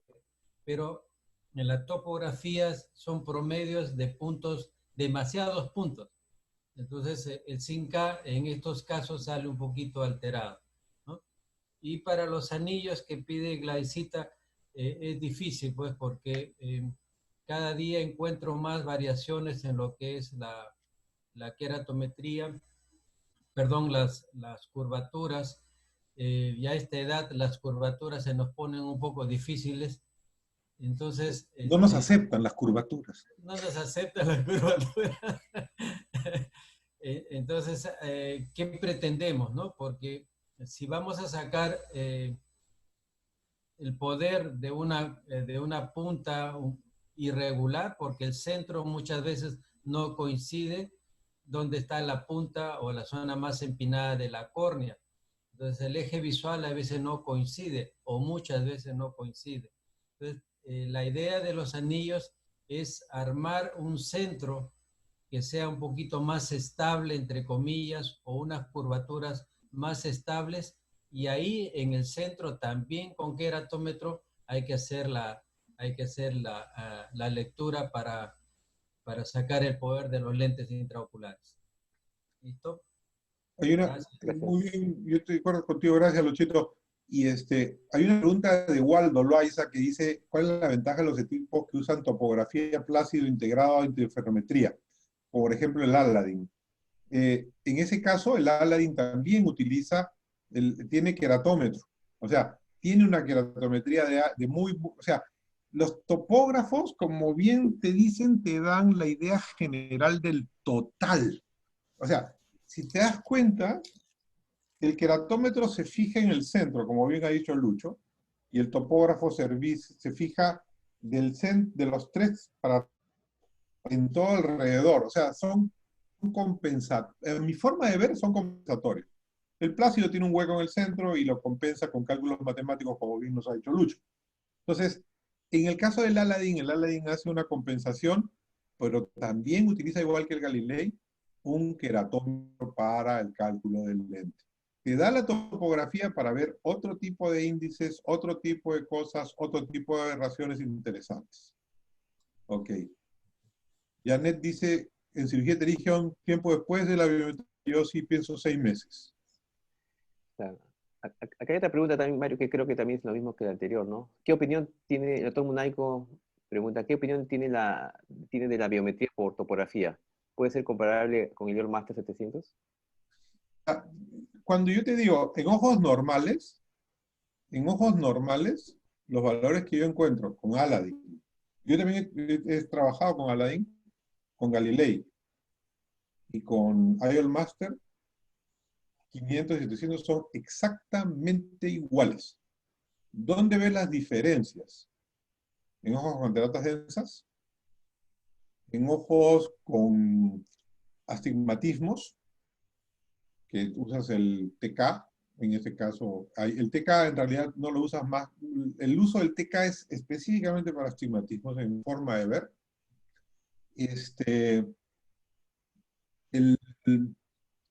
Y otras cosas que son interesantes, por ejemplo, si a mí me preguntas qué fórmulas usaría yo para calcular un paciente tórico, yo Haigis L es la que haría. En un paciente normal, Barrett. Generalmente estoy variando. En algunos los hago con Haigis, en otros los hago con Barrett, de acuerdo a lo que voy viendo. O sea, te da algunas pautas el ojo. El ojo te pide qué cosa necesita a veces. Tienes que saber al ojo. A veces te equivocas, pues te equivocas. Pero trata de equivocarte por lo menos posible o la menor cantidad posible. Te vuelvo a decir, en las mejores manos del cálculo del lente, ¿sabes cuánto se acepta? Hasta una dioptría para arriba o para abajo. Te parece tonto, pero es con todos los problemas que hay, es un éxito. Ahora, si logras ponerlo un ojo en 0,50 dioptrías de tu target, es un genio. Si lo pones en menos, eres un ET, eres un extraterrestre. Pero no es fácil, es bien complicado. Entonces, tienes que tener, a veces es maña y a veces es suerte también. O sea, te soy totalmente sincero. A veces a veces hay algo que se llama el ojo clínico, el olfato. Oye, a este ojo hay que ponerle, ya porque has visto varios, o sea, ya te das cuenta que la forma como camina ese ojo te está diciendo quién es. Hay ojos que te dicen, a este tengo que hacerle tal cosa, pero eso es tiempo, no es ciencia, Eso es paciencia, es ver las cosas. Perdónenme, pero todavía sigue siendo un arte. Aquí le pregunta el doctor Daniel Dávalos. ¿El A cálculo de ver. curvatura posterior del York Master es indirecta? No, es directa. En el IOL Master Suite Source es directa. En el IOL Master 500 es indirecta y lateral. Después el doctor José Chipana pregunta, ¿cuál sería el papel que tendría la topografía central que se va a añadir al IOL Master 700? ¿Cuál sería el papel? Primero, no sería central. O sea, a mí me interesa la topografía para que me vea por fuera de esos 2.5 milímetros que yo ya vi con el IOL Master. Primero porque los conos no se sitúan en el centro de la córnea. Los conos se sitúan un poquito para afuera y un poquito para abajo. Entonces, yo a veces, solamente sacando con el IOL Master, no te puedo predecir si ese ojo tiene un cono o un cono frustro. Ahí necesito ver si tiene una topografía. Y hay un montón de conos frustros. El papel de la topografía es detectar esos conos frustros que a veces se encuentran. Aparte, topografía, no por la topografía sola, la topografía es interesante para mí, pero a mí me interesa ver, muchísimo me interesa ver aberrometría. O sea, yo me compré un topógrafo con aberrómetro porque a mí me interesa cuando yo voy a recomendar un lente, si es que el lente tiene avería de tercer orden para arriba, porque ahí les digo, no me pongan un premium, por favor, o ponme un lente que tenga, por ejemplo, me interesa saber si la córnea tiene una aberrometría negativa, para ver si le voy a poner un lente que tiene aberrometrías negativas y le voy a sumar más aberrometrías negativas, ese paciente va a ver 20/20, pero va a quejarse de que no ve bien. Porque para eso me sirve Galilei. Ese es el papel que me tengo. Por eso escogí Galilei y no Pentacam. La gente me dice, ¿por qué no? Para mí era fácil, las escalas son más sencillas, me gustan más, me acostumbré a aprender con eso, me da una muy buena aberrometría, me da hasta 9, es rápido, me da CLMix para ver las asimetrías, me da una buena paquimetría. Esa es mi manera. No, o sea, yo uso ¿cuál es el papel? Sencillo. Con mi IOL Master veo el centro, mi eje visual y mi 2.5. Con el topógrafo veo todo lo que hay alrededor. Janet pregunta, en distrofias corneales, ¿varía el cálculo de la biometría? Sí. Sí. En algunas distrofias corneales hay cambio de índice en la córnea. Es como si tú te pusieras, o sea, el cálculo, tú puedes medir la longitud, puedes medir la curvatura, pero una cosa que no puedes medir en esto es cuál es la velocidad de la luz al atravesar esa córnea en algunas distrofias corneales. Esto no se ha visto. ¿Por qué creen? Ustedes no son de la época de los afáquicos, pero cuando había afáquicos, cuando se operaba la catarata intracapsular, la época de mi papá o la época cuando yo comenzaba, en la época del lobo, hace un montón de tiempo, los pacientes afáquicos venían con lentes verdes. Entonces decían, sí, ¿por qué los pacientes afáquicos vienen con lentes verdes? Ya no ve gente en la calle con lentes verdes, salvo que sean los lentes de esos Ray-Ban que hay ahí de Top Gun. Pero antes venías con lentes verdes. ¿Por qué? Porque el lente verde te adelanta o sea, la longitud de onda es diferente a la del rojo y hace foco diferente a la del rojo.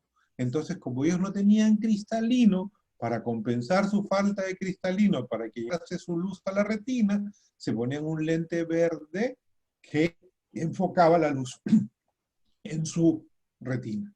Y los miopes se ponían lentes rosados. Mi profesor de hematología, el doctor Monteverde en la FAP, usaba sus lentes rosados. Y no era porque no era de la comunidad LGTB. Él usaba sus lentes rosados porque era miope como una culebra. Y entonces usaba unos lentes rosados simplemente para era índice. ¿Por qué hay lentes de alto índice? Les cambian y les ponen dentro del cristal, les ponen metales para que la longitud de onda cambie. Las distrofias corneales, algunas de ellas, cambian la cantidad de transmisión de la luz a través de la córnea y te meten algunos cambiazos en el cálculo del lente, que a veces no te das cuenta hasta después. Buena pregunta, Janet. Bueno, oye, Mario, un par de últimas preguntas más para terminar, porque ya estamos Qué bien pena, avanzados en la hora. entreteniéndome con eso. La doctora Gladys Delgado pregunta, ¿qué opinas del Surcoflex para tratar sorpresas refractivas en postcirugía de Bueno, esa es una buena pregunta. Ese es un lente de Reiner que siempre me llamó la atención. Y es muy fácil de calcular. Ese lente tiene su calculador propio, pero también tiene el calculador de la vergencia. Se basa en que tú pones un lente y cometiste el error en el lente y tienes un gap refractivo, ¿no? O te quedó muy miope o te quedó muy hipermétrope, y por sobre el lente pones ese lente por delante del lente y por detrás del iris para compensar. Por eso se llama Surcoflex, ¿eh? O Surcoflex o Surcoflex. Entonces, es un buen lente. Qué pena que no salió mucho en el mercado. O sea, lo traía Mott, no es ninguna cosa comercial, pero los calculábamos y iban muy bien, esos lentes iban muy, muy simpáticos. Reiner es una compañía muy interesante, es una de las primeras compañías, el inventor de los lentes intraoculares, Sir Harold Ridley, es uno de los fundadores de esa compañía, y lo utilizaban para este tipo, era un buen lente. Qué pena que ya no se hacen, pero sí servía para refractivas post-FACO, sí, me parece interesante. Y se calculaba muy fácilmente con la refracción, con la fórmula de la divergencia. Sí, recuerdo ese lente. Yo tuve la oportunidad de poner dos casos, tuve que poner este Surcoflex y quedaron muy bien. Sí, Creo que tú me hiciste el cálculo de uno de esos lentes, uno de esos pacientes cuando estabas en el Lino. Aquí el doctor Francisco Cirineo pregunta que muchos subespecialistas usan el iTrace. ¿Tienes alguna experiencia sobre eso? Esa es buena pregunta, Francisco, muy buena pregunta. Estamos ahorita, y eso confirma lo que te dije, o sea, ¿por qué tenía yo el Galilei? Por la barometría, ¿ya? Pero lo que pasa es que yo me he quedado en el tiempo que si hubiera tenido la posibilidad de comprar el i3, lo hubiera comprado, pero el i3 recién ha salido. Y ahorita en este asunto estoy tratando de comprar menos y gastar más, o sea, de vivir más la vida en vez de estar gastando más en instrumentos. Pero el i3 tiene la gran ventaja de que te mide la barometría no solamente corneal, te mide la barometría total. Entonces, tienes la gran ventaja de que las refracciones que te saca el iTrace son muy buenas, excelentes refracciones, están compensándote cada una de las partes del sistema óptico ocular. ¿Cómo se llama?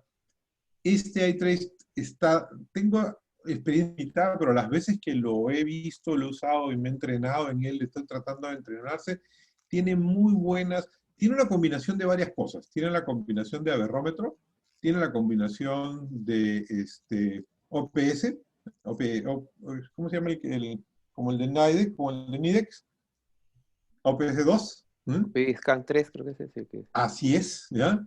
Tiene refractómetro, tiene pupilómetro, tiene una serie de cosas. Entonces, la ventaja del iTrace es que te hace el trazado ocular en cada una de las partes. Ahora, el problema es que a veces tiene cosas que no vamos a poder solucionar. Entonces, te da soluciones, pero también te da expectativas que no vas a poder hacer. Si yo me compraría un iTrace, sí, me compraría un iTrace, pero me metería en un lío con mi mujer, porque dice que ya no tengo que comprar más cosas. Sí me lo compraría porque creo que te da información relevante en este momento, especialmente si estás poniendo lentes premium. Y bueno, acá también hay otra pregunta que tiene relación con eso, ¿no? ¿Algún comentario sobre, el doctor Mario, Víctor Durando pregunta si hay algún comentario sobre el aberrómetro del OPD Scan 3 de NIDEX? Sí, justo estaba diciendo eso. Sí. Lo había puesto el OPD Scan 3, sí. ¿Lo usaría en casos especiales? Sí. Creo que el iTrace tiene un poquito más que el OPD Scan 3, pero yo creo que en esa forma van. O sea, te saca, por ejemplo, hay lentes que son dependientes de pupila. Estos dos equipos te lo sacan. O te va a decir cuál es la refracción indicada, o cómo te va dónde vas a tener que poner el eje del astigmatismo de una manera interesante. Sí, yo creo que son equipos que valen la pena. Ahora, ¿son para casos comunes? No, son para casos especiales. Depende qué tipo de cirujano seas, o sea, o qué tipo referencial seas, ¿no?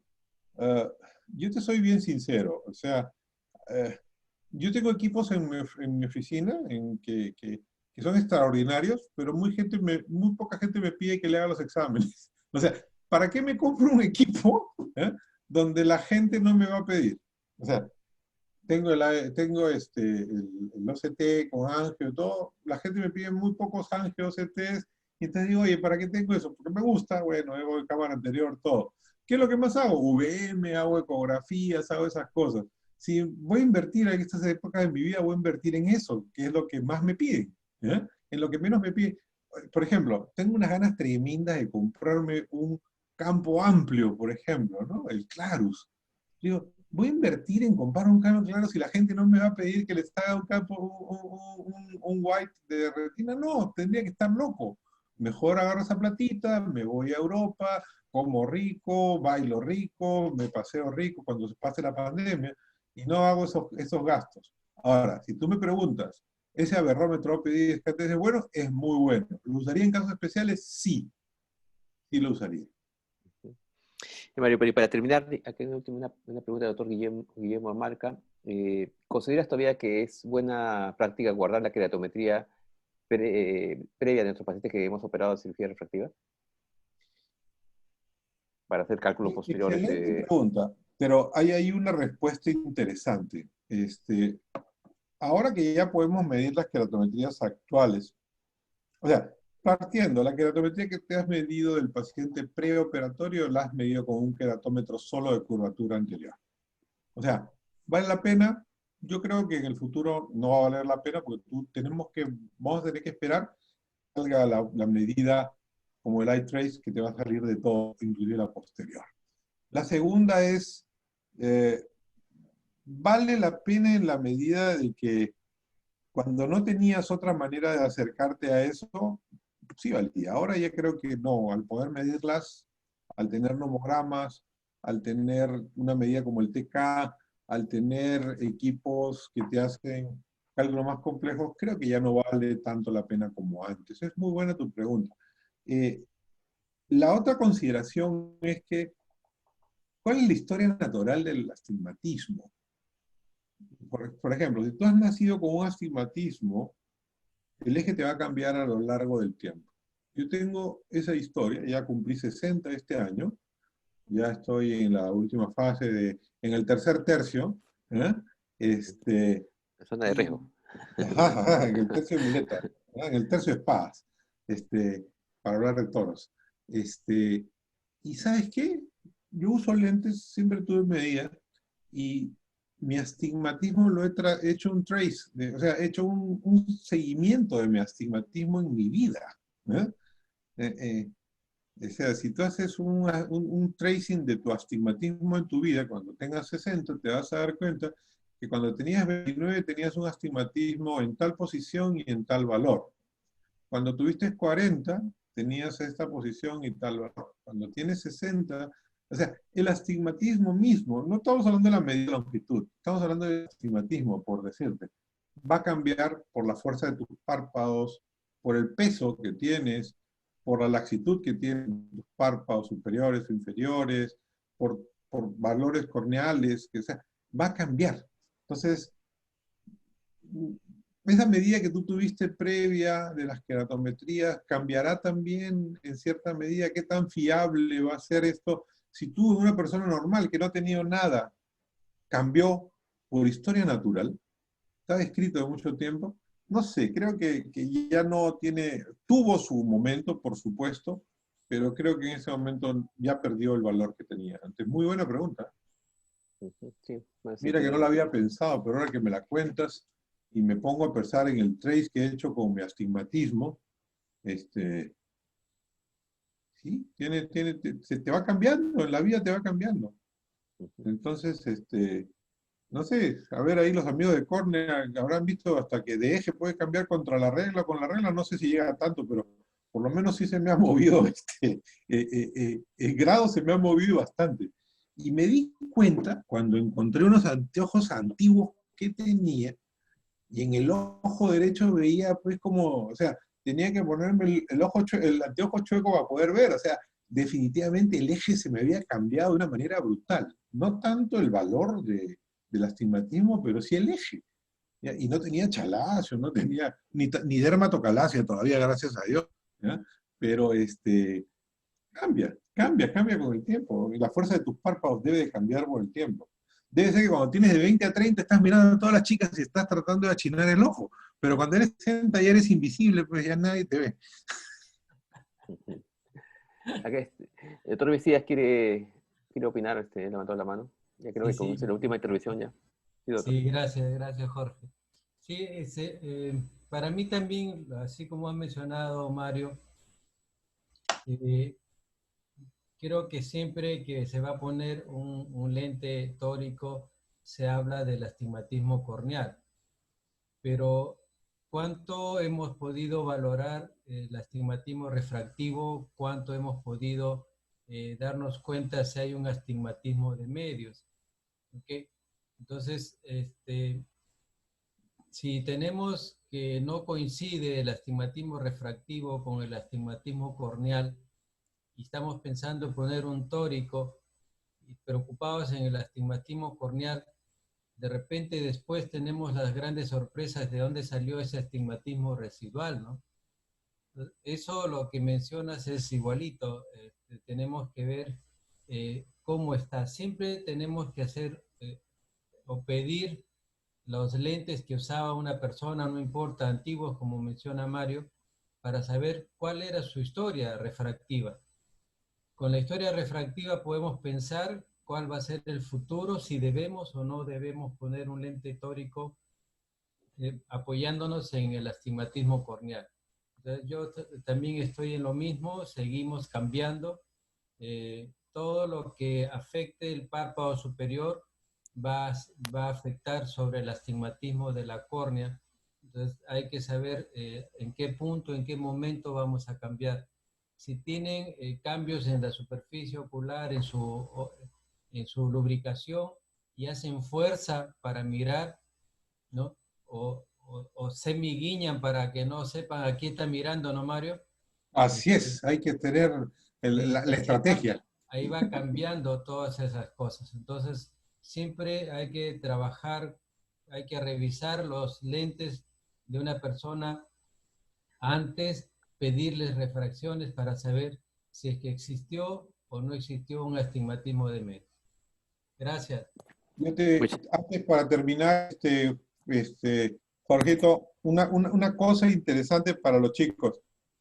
Yo aprendí a hacer refracción con con el esquiascopio spot, ¿ya? Ni siquiera el de hendidura, ¿ya?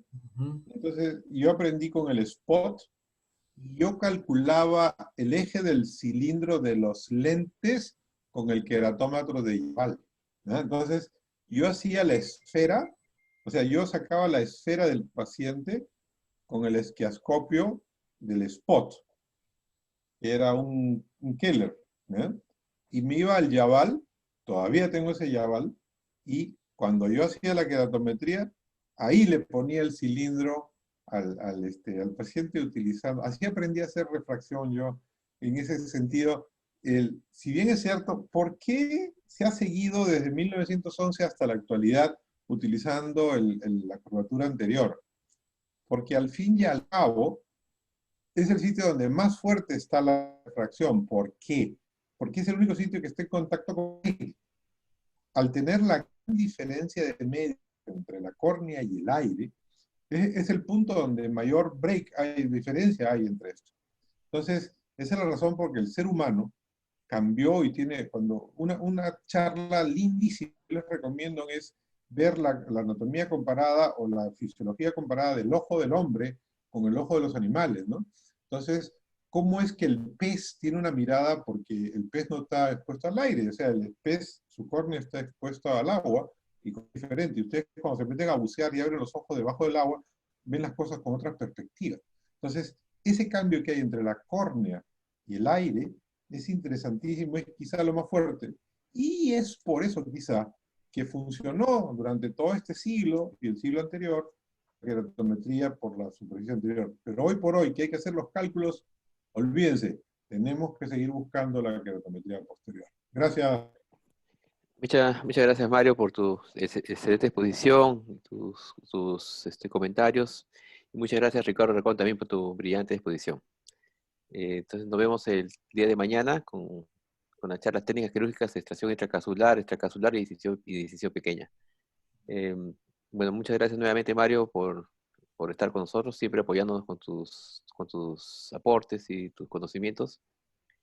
Y será hasta otra oportunidad. Un gran saludo, gracias a ti por la invitación. Gracias a todos. Chao, Marito, un gusto.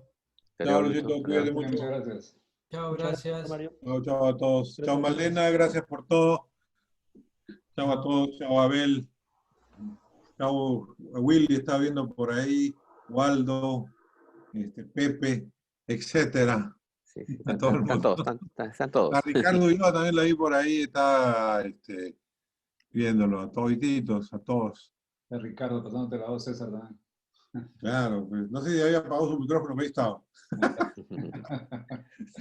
Ya lo vi, ahí está. En pijama estaba todavía, por eso apagó su cámara, Ricardo. Ya, listo. Mira, con el láser está apuntando ahí. Ese está apuntando con el láser. Chao Pedro también, Sara, chao César, chao todos. Listo. Marina Gracias también. Ya. Muchas gracias, por doctor. tu charla. Gracias también, Ricardo Alarcón. Gracias, ahí está. Gracias, Ya ves. gracias, doctor. Bien, Listo. Ricardo, bien Gracias. trabajado. Muchas gracias por la asesoría, doctor. Nos vemos, chao. Chao, gracias y gracias a Chao. todos. Chao, Malena, chao. Chao, chao.